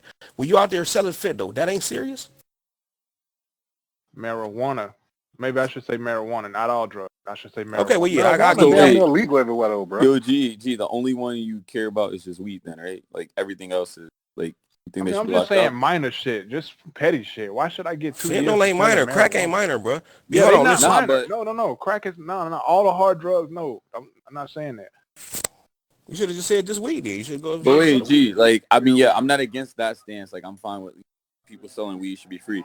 I'm just curious. Like it's the same issue with like the murder. Like where are we drawing the line? Because are we saying like weed and maybe like I don't know? Hold on. Can I say something? Can I say something? People bring in weed by the tons and shit, right?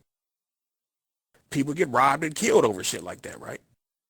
It's not minor, bro. It's not, bro. Now the act of smoking it is minor, but all the behind the scenes shit, niggas hitting licks, shit go wrong during the lick, a little kid get shot and shit like that. This all comes with weed, bro. It do, whether you want to believe it or not. All of this shit comes with weed too. Robbery and selling dope is two different things, though. What I'm saying is that's all part of it. It goes hand in hand. Listen, when motherfuckers bring in truckloads of 300 pounds of weed, somebody gonna try to steal that shit. People get shot. It happens, bro. It's not. This happens. That's the biggest problem. So we're not gonna act like this shit is just minor. It's all the domino effect of it. I'm saying the nickel and dime, the look. I understand the nickel and dime shit, but what I'm saying is everything that comes along with the trade, period. Not the I'm talking about the whole entire. Listen, I know I'm not talking. I'm talking about the whole entire drug trade. The nigga that sold you that nickel bag, somebody might have got killed during the robbery of the truck that brought the shit in. You never know. Yeah, G. Like, how do you differentiate? Like, where? That's my problem. Like, where can you draw the line?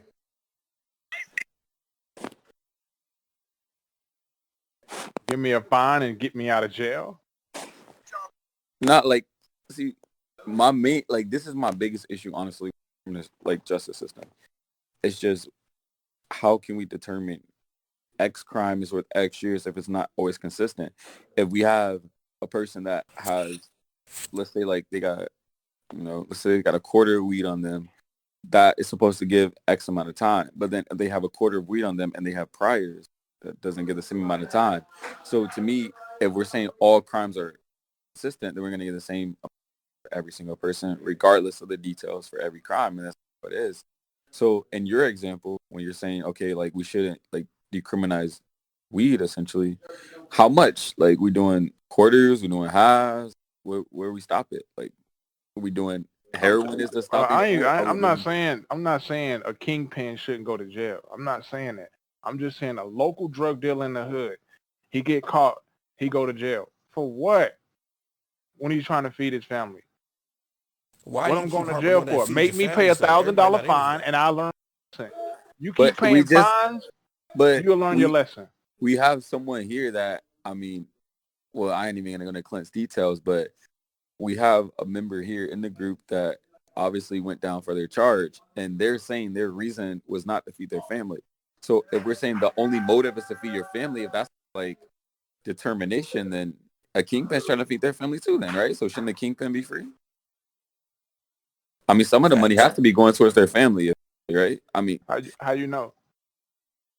I mean, the same way I know that. Like, how am I supposed to know that's a local what drug you're dealer? saying, what you said was people sell drugs to feed their family. So at Most that point, do. what? Not all, most do. Okay, so that goes for the kingpin also, even more so probably. Yeah, the kingpin might be living a lavish life, so they got Because that nigga that's selling nickel bags ain't trying to feed no goddamn family. He trying to smoke weed and get Jordans. You're not feeding no family off no dime bags. You just trying to kick it. You just trying to kick it at that point. Like, so we're not gonna act like, huh? I told him, tell Rich Dollars what's up, man. Yeah, it's like once you're going under the premise of people only sell drugs to support their family. That's not true at all. You got niggas that selling dope that ain't got no goddamn. Yeah, that shit. Once you start doing it, it's an addiction. You get addicted to that fast living lifestyle.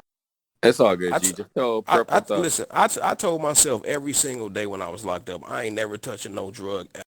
I probably got out Tuesday, I was back selling dope Thursday. Nigga. I'm just, and it ain't got to be selling drugs. I'm just saying, any side hustle, you shouldn't be locked up for.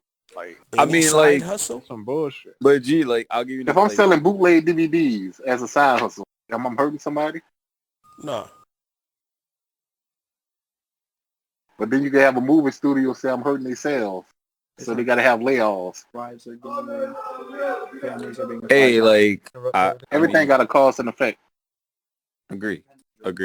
But not like, G, no, all like jokes aside, you make an excellent point. I know, like, specifically like here in Tampa, over a certain amount, like if you're under a certain amount of grams of weed, it's decriminalized. So like all you get is you get your fine and you continue about your day. So, you know, I'm obviously a good advocate for that. And I have, you know, friends that got caught, you know, with some weed on them and, you know, they just pay the fine. They're cool with that. And that's fine. I'm not against that. I actually, like I was saying, my whole thing with the death penalty is just like, I feel like certain sinners know coming back from, what are you here for after that? Why keep this person alive and for what? What is he contributing to anyone's life? What is he contributing to his own life? That's one of the biggest things. I think, like, at the end of the day, what it all comes down to is a big portion of this is obviously like morals. Because I think we can all probably agree that, I mean, every case is, you know, all the facts are relevant on, you know, how that person murdered it. So like the style of murder, if it was maybe like running over by a car versus, you know, planning a murder versus, you know, stabbing a person 100 times, all of those are important. The motive is important. So, but I think like the root cause is just basically like the morals on how you get to that certain point. Because, you know, if we ask people, maybe a person born in Australia or maybe in Europe, they may, you know, obviously they have a different upbringing. They're going to have different morals and values. They may be anti-death penalty or they may be poor. Depending on where you from, depending on where you're from, murder is looked at completely different. Of course. And that's, I think all that is factored into it. I know, like, when I came up with the idea of the conversation, this is like a conversation I've had with like a lot of people for a while. So I've heard a lot of good points that, you know, they make me think. They haven't swayed me yet, but then I have, like, you guys provided good insight. Clint, you made like a lot of good points tonight, of course. It's just more of I think at the end of the day, it comes down to, you know, upbringing and morals and what you think is important. And to me, at the end of the day, like, my main issue is that a lot of the cases, at least within the U.S., that other people that actually do end up on death row, there's still some type of doubt. That's just my big deal. Like, I'm not against like 100%. Yeah, I mean, listen. Doubt don't mean you didn't do it though. Oh no, of course, 100%. But I mean, if we're taking somebody's life, at least my point of view is we need 100% proof. If we're gonna agree. Not, I mean, okay, but let me ask you this. Life in prison, ain't that a form of taking somebody's life also? It can be argued to that, sure. Why not? So do you need 100% proof for life in prison? But there's at least, in that circumstances, there's some type of hope. I think when somebody does get the death penalty, usually even if the case is, you know, they get retried, their biggest hope is for them to get life in prison with like some type of parole, because then there's some hope at the end of the tunnel that, let's say this person does change, or let's say there is some proof, they can still live, they can get that appeal. When you're dead, what can you do? That's more my issue, I guess. Let me pose you brothers a question. All right, go for it. Remember Tookie Williams, right? Of course. Yeah. He was convicted of 4 murders, right? I know niggas gonna try, oh, he didn't do nothing, he black, he didn't do it. Listen, he was convicted of 4. We smart. Let's go talk. Listen, he was convicted of 4 murders, right? One of them was like execution style, killed like a fucking family and all type of shit. Yep. Talk about it. Now, in addition to that, he also was the co-founder of the Crips or whatever, right? Yep. An organization that has led to hundreds of thousands of deaths or whatever, right? Yep. So besides the 4 that we know of that you did, and the extra 100,000 that you helped snowball and create, do you think he should have been exonerated from all of that? Not exonerated, but spared. Like, you killed a family execution style doing a robbery because you wanted some PCP, my nigga. Nah, I heard about it. I heard all about that. Hold on, Sam. And you also helped start an organization aimed at hurting the other black men. We don't like these niggas. Fuck them. We whooping their ass and killing them. You started this. In addition to killing motherfuckers because you had a drug habit to support. Okay. Do you think he should have been spared because he wrote some goddamn children's books after he got caught? No. I read, I seen all the like children's books, and he so-called changed his life. That he wouldn't have done that if he ain't go to prison. We know that. No, I agree. I mean, that's me. I just think that the death penalty is not sufficient. I think life in prison would have been more than enough if that's going by. That's just me. G, what you got? I'm not really familiar with the Tookie Williams case like that. I think he did the shit. Like, even if he didn't do the shit, you still responsible for like thousands of black people death. Thousands, exactly. Yes, I ain't felt no sympathy when he got killed on death row. Like, he deserved it. All right. Well, if we're talking like, this one's more like a broad question, so everything like included, because death penalty on the principle, that's kind of like a moral issue. But if we're talking about like taxpayers' dollars and how long it takes for the person to get executed and all that, is there any of that you think should be changed? So like, somebody waiting on death row like 12 years, like, do you think that's good, bad, in between? Like, how you feel about that? Like, overall. Do I think somebody should be waiting 12 years on death row? Yeah.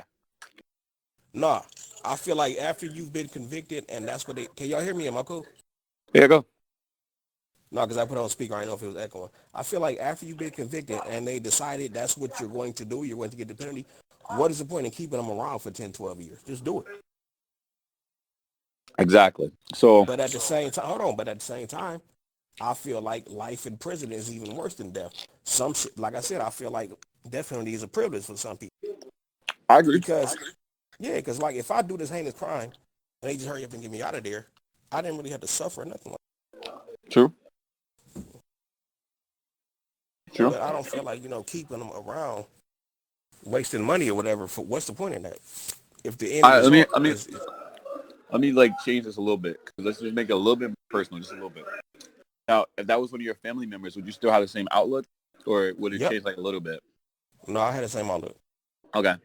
So, I mean, obviously I don't know too much about your family, but like, let's say like, hypothetically, like your mom, your sister, your uncle, whatever you pick.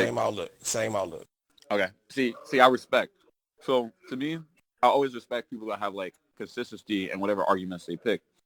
And since you have consistency, I respect it a lot. Because, certain people be like, nah, it's my mom. It's different. My mom needs to live until she gets in the pill. It ain't no difference. You knew what you was doing. I respect that a lot. You knew what you was doing. Very intelligent, I must say. Good point. That's like when people got kids or whatever, right? And people don't want to discipline their kids because, oh, that's my baby and all that. No, we ain't doing that. Okay. I respect that. I really do. Yeah, like your kid is not exempt from you know what I'm saying, punishment.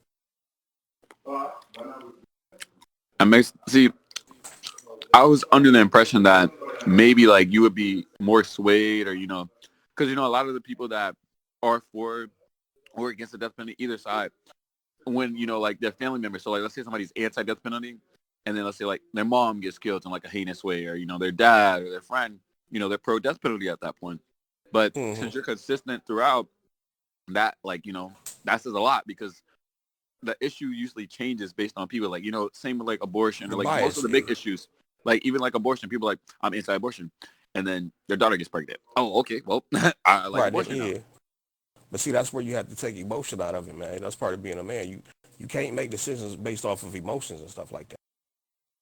You know, women do that, but I can't do that as a man. I think you make a lot of good points. I know, like, any like serious topic we have like this is obviously harder to sway somebody's opinion versus when we're talking like battle rap or, you know, this musician did X, Y, Z. But, you know, these are good topics, and everything you guys say will obviously be like factored into me. I'll always think about it. So right. That's why like I try to have serious combos, because the more you like challenge your beliefs, the more you can like learn about yourself, learn, you know, how your beliefs stand. People will always provide unique perspectives, and that's the main reason I ever want to have combos like this. This is like an amazing combo, and you guys provide a lot of insight. Haven't swayed me, but you never know. Sometimes it just takes more time, and maybe something you guys said will lead me to research something, or maybe change my like point of view. So that's why I like to have combos like that. We love to teach the kids, man. We love to teach the kids. Now, okay, well, Debbie, since you spoke, where you at with that? Let's say a family member does the same thing as somebody you didn't know. Do you advocate the same penalty? I mean, I got family members on Death Row. Do you feel they should be there? Yeah, you did the crime. You paid up. You know, you did the time. Okay. Now, mind you, I do have family members that kill people that's out on the streets too. Yeah, we all got that. Yeah. Yeah, you know, 90 Day Murder in New Orleans, baby. Yeah, that's some bullshit. God, that's some bullshit. them niggas be wilding down there. Yeah, all right, well, all right. Let me segue this second combo that I want to get into too. So, I'm not sure how familiar you guys are with this, but you know, there's a lot of studies that show that, you know, minorities in specific, African Americans, pick whichever minority you want, you know, they get, you know, longer sentences or things like that. They don't get proper representation from like, you know, lawyers and things like that. They're not made aware of all their rights versus, you know, the whites essentially. And you know, obviously, you know, you guys know me. I never really try to push the race issue. But how do you guys feel about that? And if there is some type of remedy you guys think would be possible, what do you guys think would be a good remedy for that? If there's anything, educate them. You gotta educate them. Okay, but hold on. As far as us get longer sentences, yeah, this is the thing that's very unfair, and we know that, right? Okay, we know black people get longer and stiffer sentences or whatever. You knew that when you robbed that goddamn store. Don't cry afterwards. You know what I'm saying? Don't be like, oh, but this white dude did it too. You knew the possibility. You knew it was unfair. You knew you could go to jail. You can't compare you going to jail for longer than a white dude did. You knew the consequences. You ain't give a fuck when you was doing it. Like, seriously, I can't compare my sentence to somebody else's and say that wasn't fair. Why? How about just don't do the shit if you don't want to? If you don't want to go to jail, don't do it. Okay, exactly. Because, you know, even amongst black people, we not about to act like every time black people do some shit, we just get stroked. Niggas be out on the street for murder after 3 goddamn years. You know what I'm saying? Niggas is not just going to jail getting the max every goddamn time. I didn't get the max. You know what I'm saying? Okay. Like, we not about to act like we just getting stroked and sit down the river every time. You know what I'm saying? So it's not like I was in jail with white motherfuckers that did longer than I did for less. Mm-hmm. You know what I'm talking about? But it's like, you know that going into it. You cannot go in under the premise of, you can't go to court, oh, well, you shouldn't give me 2 years because you ain't get this white dude 2 years. No, it don't work like that. Mm-hmm. You know what you signing up for. You know what you're doing. If you feel like the sentencing is unfair, you knew that going in. If you don't want to do the time, don't do it. Clint, I got a question for you then. Hold on. Frank was talking. Oh, my B. Go.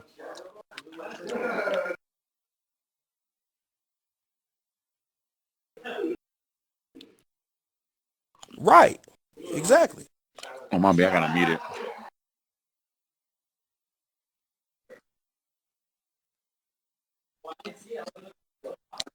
Facts. Okay. Facts. Okay. Yo, Prime, I got a question for you. All right. I'm not sure if it was you or G or whoever said it, but they said one of the solutions to this issue is to simply educate, you know, the minorities. What is the? Yeah, that's my problem. So what are you educating them on? Like, and then secondly, what's your means to get that education to them? Like, what's the most effective method? Because I mean, I'm pretty sure all races know. I mean, at least from my growing up, we all know wrong from wrong. Like, we know what wrong is. And usually when somebody commits a crime, I say probably like 99% of the time, they know it was wrong. So what's the best method to, I guess, maybe educate them? If that's education on legal matters, such as you have these rights, or maybe that's education on this is wrong, or maybe that's education on contact your lawyer, don't talk to somebody. Like, what's the best method? And then two, how do you deliver that? The best method is self-education, man. Okay. Yeah, but that's not feasible. That's not logical. Most people are not gonna do that. Like if say I don't know how everybody else operates. If I'm gonna do something, I gotta look at the whole picture.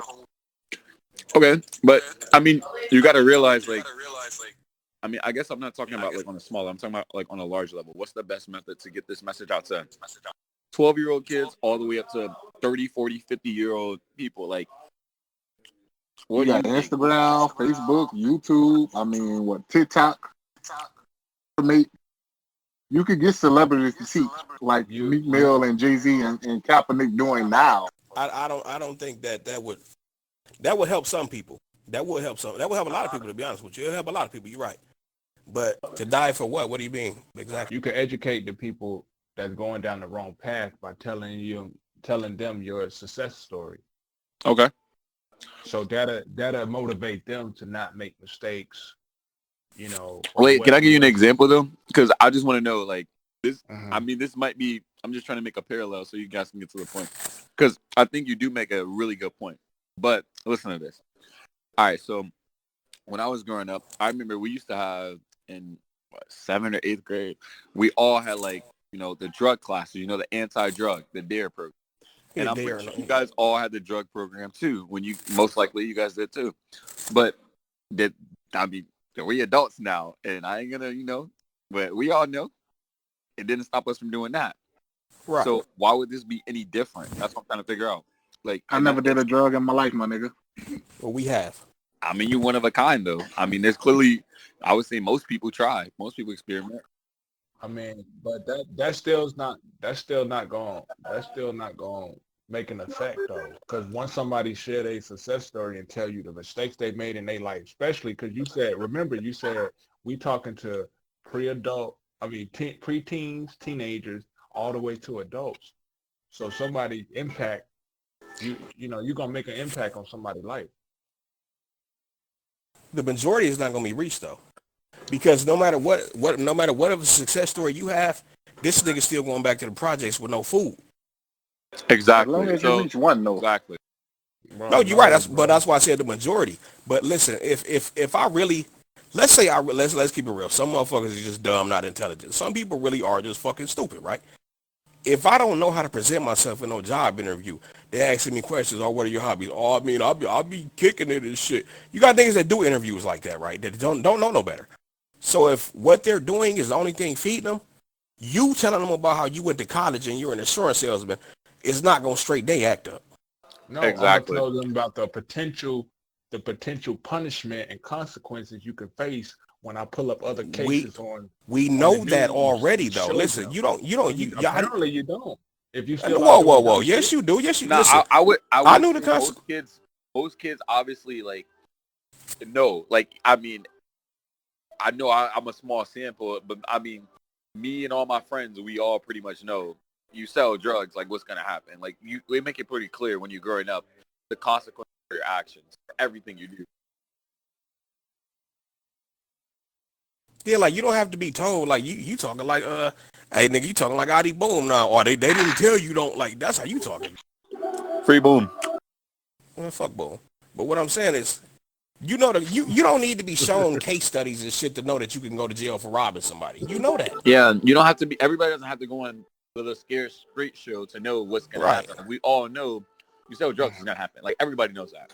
That's drugs, bro. A 13-year-old teenager don't know the potential consequences of robbery charge. Yes, I'm you not saying they do. know all the details, but like they don't know how long they're gonna rot, but they know you're gonna go to jail. You may Right. Yeah, you know you're gonna end up in not jail, but you know you're gonna get in trouble some kind of way. If that's doing community service, like you know whatever it's gonna be. And you show a 12-year-old a picture of somebody's teeth rotting out and what methamphetamine can do to you, they won't try it ever, right?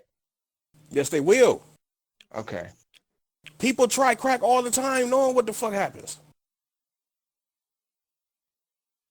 You think somebody seeing somebody else's downfall is going to stop all downfall? No. You got people listen. You got people trying heroin for the first time in 2020 after they've seen what it does to people. So we not about to act like, you know, just because somebody else shows you their downfall, that's going to deter you. You're going to do what you want to do. You know for a fact you could die from unprotected sex. We do it all the time, though. They'll beat, though. Big facts. So, like, you know about, you know, all that each one teach one shit is cool. Everybody don't go off that, though. We done all seen before and after pictures of drug addicts. So what? Clint, motherfuckers still get high. So for you, Clint, what do you think is the best method then? Because, I mean, I agree with you. What do you think is the best method? Okay, so obviously, like, the minority is getting charged more is the big issue. But what do you think would be, like, a best solution? Or do you think there's no viable solution at this point in time? I honestly think it all comes down to the individual. There's no listen. There is no solution to get everybody on one accord and make people stop committing crimes. Ain't no solution for that. 100% agree. But do you think there's a way to deter, you know, like maybe so there's arguments that are out there that say, you know, minorities, one of the big arguments are minorities are just not educated as much. Not saying like school wise or as smart, but I'm saying they're not as educated on the criminal justice system, right? As, you know, their white counterparts. So there's arguments that, you know. No, I don't think you have to be because, like I said, you don't need to see case studies and stuff. You know you're risking going to prison when you do these crimes. You know that. You don't need to know how much time it carries and all of that. You know you're risking it, period. Period. You know that. Clint. The guys, the teenagers that's on those Scared Straight programs, right? Mm-hmm. You say they know what they're doing when they be on those Scared Straight programs selling weed. Most of them do. Yeah, most of them do. Okay. So when they go in there acting like tough guys, like, yeah, I sell weed no matter, so what? Okay. And then when the jailers when the inmates put them in their place, why they be crying and turning soft for it? Because them niggas is bitches in real life. Them niggas is bitches in real life. Come on. Them niggas be bitches. No, but when the inmates sit them down and say, man, look, man, I've been here for 20 years. I've been here for life for murder. This ain't no game. Hey, somebody background a goddamn fool, man. What the Damn. fuck, man? Yo, Sam, can you go in a different room? That's Phoenix. And now I'm muted. It ain't me. I'm about to Yeah, Sam talking about smoking and shit. It's Yeah. But look, I'm saying when the inmates sit you down, right? And like they sit you down and be like one-on-one or around the table. They walk around and say, hey, my name is Frank. I'm in here for murder. You know, da-da-da-da. Bro, all of them change at the end of the show. That's not scripted. Whoa. You really think all of them niggas, you think all them niggas really change? You believe that? I'm not saying they change literally. I'm saying they change their whole energy. Like they don't. No, they change their energy, but they still go back to the street doing the same shit though. Because hold on. Success stories, bro. Hold on. I don't know that, but what I'm saying is, now the thing is, I'm gonna just move smarter. I ain't gonna be that. I ain't gonna get caught. Same shit I was saying. You know how many times I told myself, I ain't like them dumbass niggas. I ain't gonna get caught because I do it like this. That's how shit go. That's how they go in there. But at the end of the show, they be like, oh, I'm gonna go get a job. I'm gonna go do this. Why? How long you think that should last? How long do you think that lasts though? I don't know, but when they do 1 year checkup, they seem to be doing all right. Yeah, that's for TV, bro. Exactly. This is you know you heard of Piranha, right? Battle rap. Yeah, Piranha. He's like five. He's on Scared. Yeah, he's on Scared Straight. He's still doing the same shit. Nah, I didn't know that nigga Piranha. That nigga Piranha was on live like 3 weeks ago talking about selling weed. Yeah, and that nigga was on Scared Straight, my nigga. I never knew he was on Scared Straight. I don't know. Yeah, go to A&E.com. You could go watch that shit. It's on the website. Whether it's not, we'll just type in Piranha on Scared Straight. Man, ain't gonna have his battle rap. Well, this ain't his fucking rap. Come on. Oh, okay. But nah, look. But he was on there though. In a class of 15 teenagers between 11 years old or 12 years old to 17 years old or 15 years old, how many you think you're going to get the message across? That's going to be a wake-up call for some of them. You're right. But we're not about to act like that's just That's the all I'm thing. saying. You're not going to make everybody change their mind. Like, no, Right. but you're going to touch the amount of people with your success story. Say, well, I was in the hood. I got out the hood. I bought me a house. I bought a car. I did this. You could do the same thing too. If you don't, Okay, well, let me ask you this. Let me ask you this, okay? Without that person coming and speaking to them kids at the school or whatever, right? Do you think the kids honestly don't know that people are successful outside of crime? Do you think they just don't know that? In this generation, no. I think they take everything in hip hop or what these artists are saying. Listen. People know for a fact that people are successful without selling dope. Like we know that, man. You know that at 3 years old. You're not about to tell me the only way you can see a difference is if somebody come personally talk to you. You know for a fact everybody don't sell dope. You know for a fact everybody don't rob people. You know for a fact everybody don't crack cards. You know that. You don't need to be talked to know that there's a way out. You don't know that at 6, 7, 8 years You know old. that you know that at 11 when you start doing dumb shit. You do know that. Yeah, I'm about to say, what 8-year-old want to sell drugs, my nigga? I ain't never heard no shit like that. But what I'm saying is you don't have to see a success story to know they exist. You're not about to tell me kids is just 13 thinking the only way to make any money in the world or Bill Gates, Mark Cuban must sell dope. No, nigga, you know that ain't what the fuck happening. You're not about to see a black man in a business suit and automatically in a Ferrari and think, oh, he must know all the work. You can't say that for every hood, though. Well, listen, this is what I'll say. This is what I'll say. If you really 13 years old and think the only way everybody has anything is because they sell dope, you're fucking lost cause at that point, bro. If you that dumb at 13 to think that everybody who has $100 in their pocket only got it from selling dope, you stupid. You don't have to be presented with no assembly at the damn gym and hey, this is how, man, I went to the University of Miami. You know for a fact people do that. You know college exists. You know that. You know people go. You know people become surgeons, insurance salesmen. You know this. Plumbers. I'm not saying those type of people. I'm saying like, okay, you in the hood, you playing basketball, you 12 years old, or you at school, and somebody come right up on 24. I used to state they sell dope. I'm just saying. No, I'm not talking about the obvious dope dealers. What I'm saying is, you know for a fact there are people that are successful on the planet Earth that don't sell dope. That's what I'm saying. Right. I mean, yeah, you learn that in school. No, you don't learn that in school. You just know that, man. You don't got to go to school to know people. Everybody ain't no criminal. We was raised by grandfathers that wasn't no goddamn criminal. Like, come on, man. You don't have to be shown this just to know that. We all had hard-working ass, simp-ass grandfathers that took care of all the kids and the mama stayed home and shit. Like, we all had that. You gotta be a simp though, my nigga. No, I just do that shit in. But we all had hard-working uncles, and we all had that. So you can't tell me that there's no way to know unless somebody come to your school or to your block and tell you that there's another way. You know that, man. Yeah, all that shit go into your upbringing, bro. If your parents or your uncles, like whoever you around, not shielding you from that shit, then 9 times out of 10 you'll fall into it. You fall into what you want to fall into. Bro, if you don't have the guidance around you to tell you this is wrong, this is right, you don't know. You don't know. That same nigga that grew up next door in your same hood that had a single mother and 8 brothers, he decided to play basketball though. Same, you know right from wrong, bro. You know it. Choose to do that. I grew up in the Crip neighborhood. I did not become no dick riot ass gang member. I just didn't. Didn't nobody have to tell me not to do that. I just wasn't into that. What made you not want to try drugs, SG? What?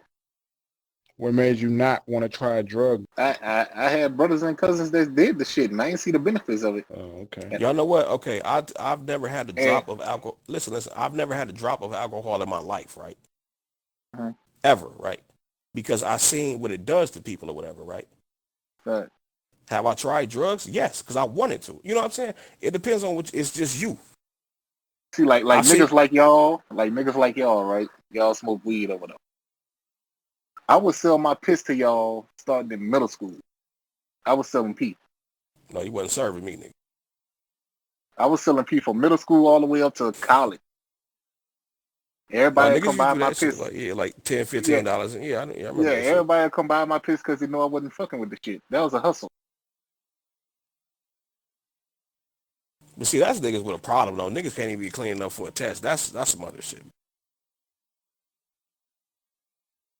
But no, what I'm Nope. saying is you make your own decisions or whatever. I knew for a fact drugs could ruin your life. I knew for a fact alcohol could ruin your life. I chose not to drink. I chose to do a drug here and there because I just wanted to. So it all comes down to what you feel like doing. Can't nobody deter you or encourage you to do anything you do or do not want to do. Period. Damn, niggas on the subway and all type of shit now. Like I said, man, everybody got vices too, bro. So what works We for all you do. might not work for the next man. Like I don't do drugs, but I gamble my fucking ass off. I got an addiction now. I'm addicted to fried food. Nigga, I can't go a day without this shit. Everybody got vices. Then you down there in New Orleans, you probably fucking with crawfish and shit all the time. We all got vices, my nigga. Sam, your vice is white girls. Facts. That's your thing. That's what you exactly. You got that Latino in there tonight. G, yours might be success. You got a nice crib, family, and all that. Your vice might be success and go. You know what I'm saying? We all have vices, my nigga. All of us. No, I got a We all gambling choose. problem too. When I go to the casino, I don't know how to cash out, bro. Seriously. Yeah, I've never gambled a day in my life, man. That's another I thing I'm play not with my into. winning and what I came with.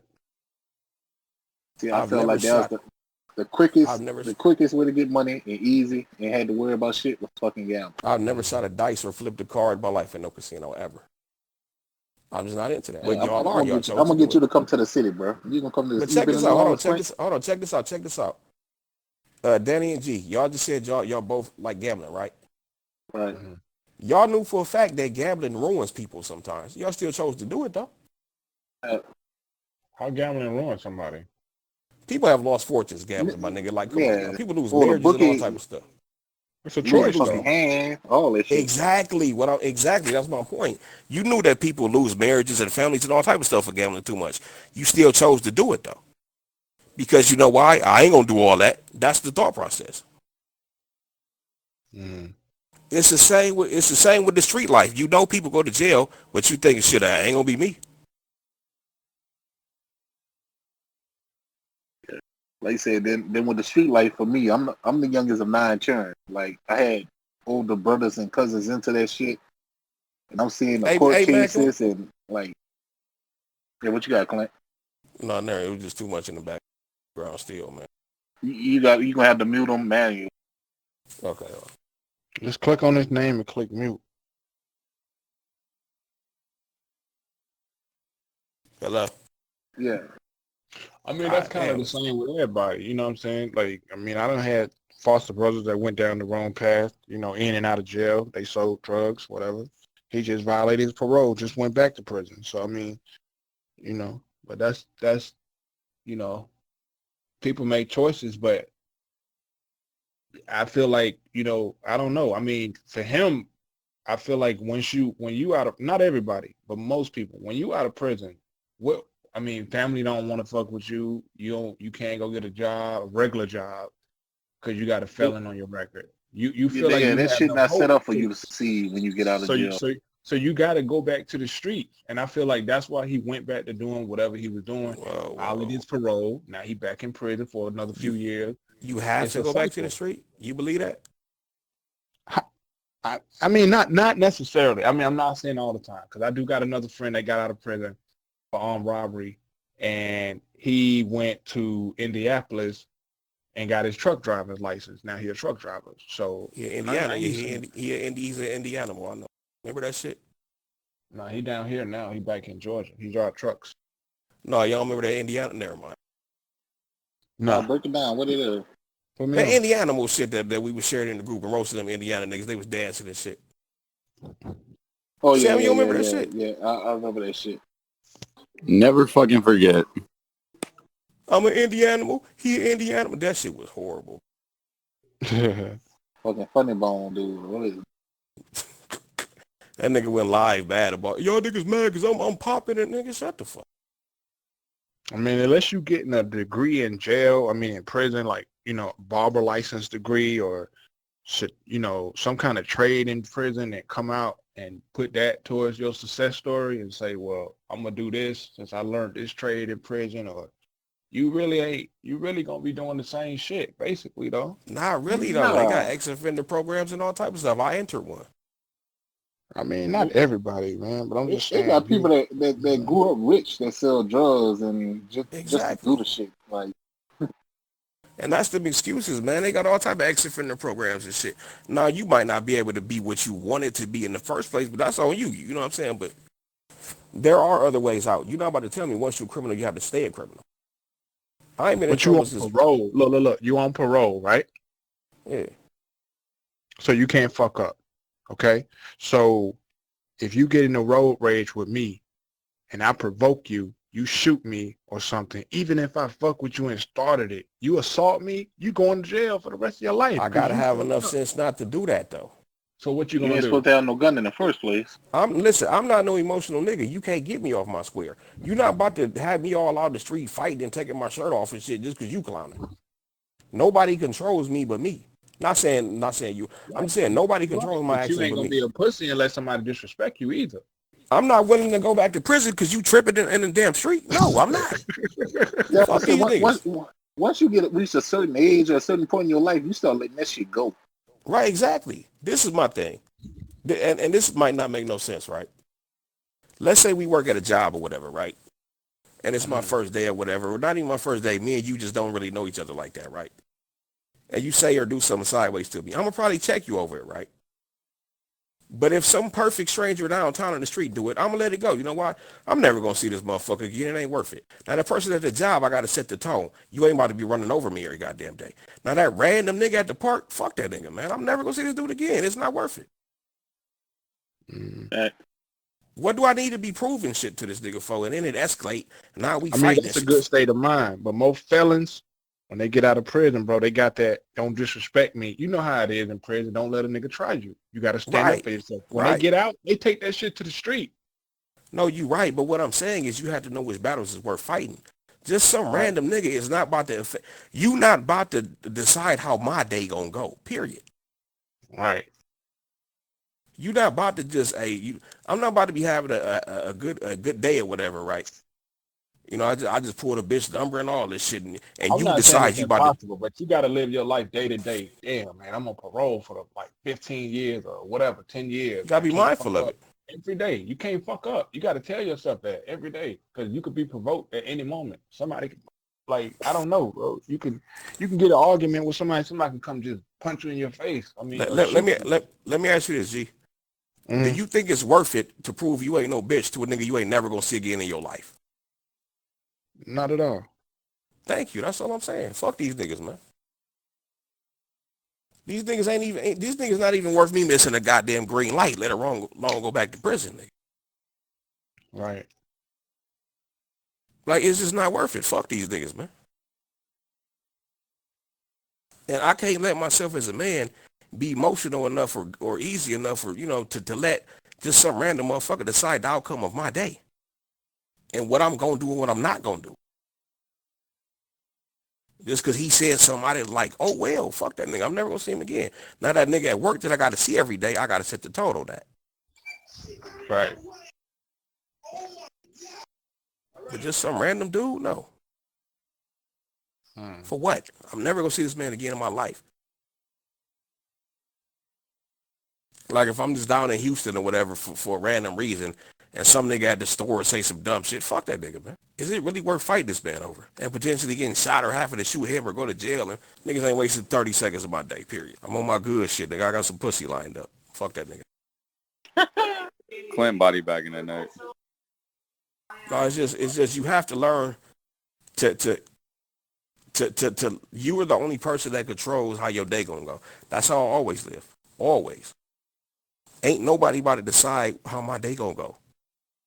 Or if I don't get mad. It's hard to make me mad. I get, a little ticked off. As far as bad though, can't nobody make me mad, my nigga. Like, you just can't. I don't allow another human being to control my psyche enough to piss me off and make me mad. I just don't. Hey, good. I mean, you good then? Cause I got an anger problem, bro. But see, I don't though. Nigga, I'm going to get these motherfucking hot Cheetos and this monster. I'm whooping niggas ass in Halo. You not about to change that. Oh, pass that gamer tag. Yeah, I got you. But yeah, like, I'm not letting you affect what I planned on doing. Ain't none of y'all fucking with me in Madden, so. Well, I definitely ain't. But I yeah, do y'all ain't played Madden understand? about 5 years. Man, but do y'all understand what I'm saying about letting nobody but you control how your day gonna go? Yeah, man, I agree with that. Like I say, once I can't speak for y'all, but once I hit my 30s, all that bullshit went out the window for me. Right. Even probably before that, but I got too much other shit going on. I was never no confrontational plus type when nigga. you get that age, you got more to lose, you know. Yeah, you do. You got more to lose. You know, you think about your kids and wife and all that. I was just never the confrontational type anyway, though.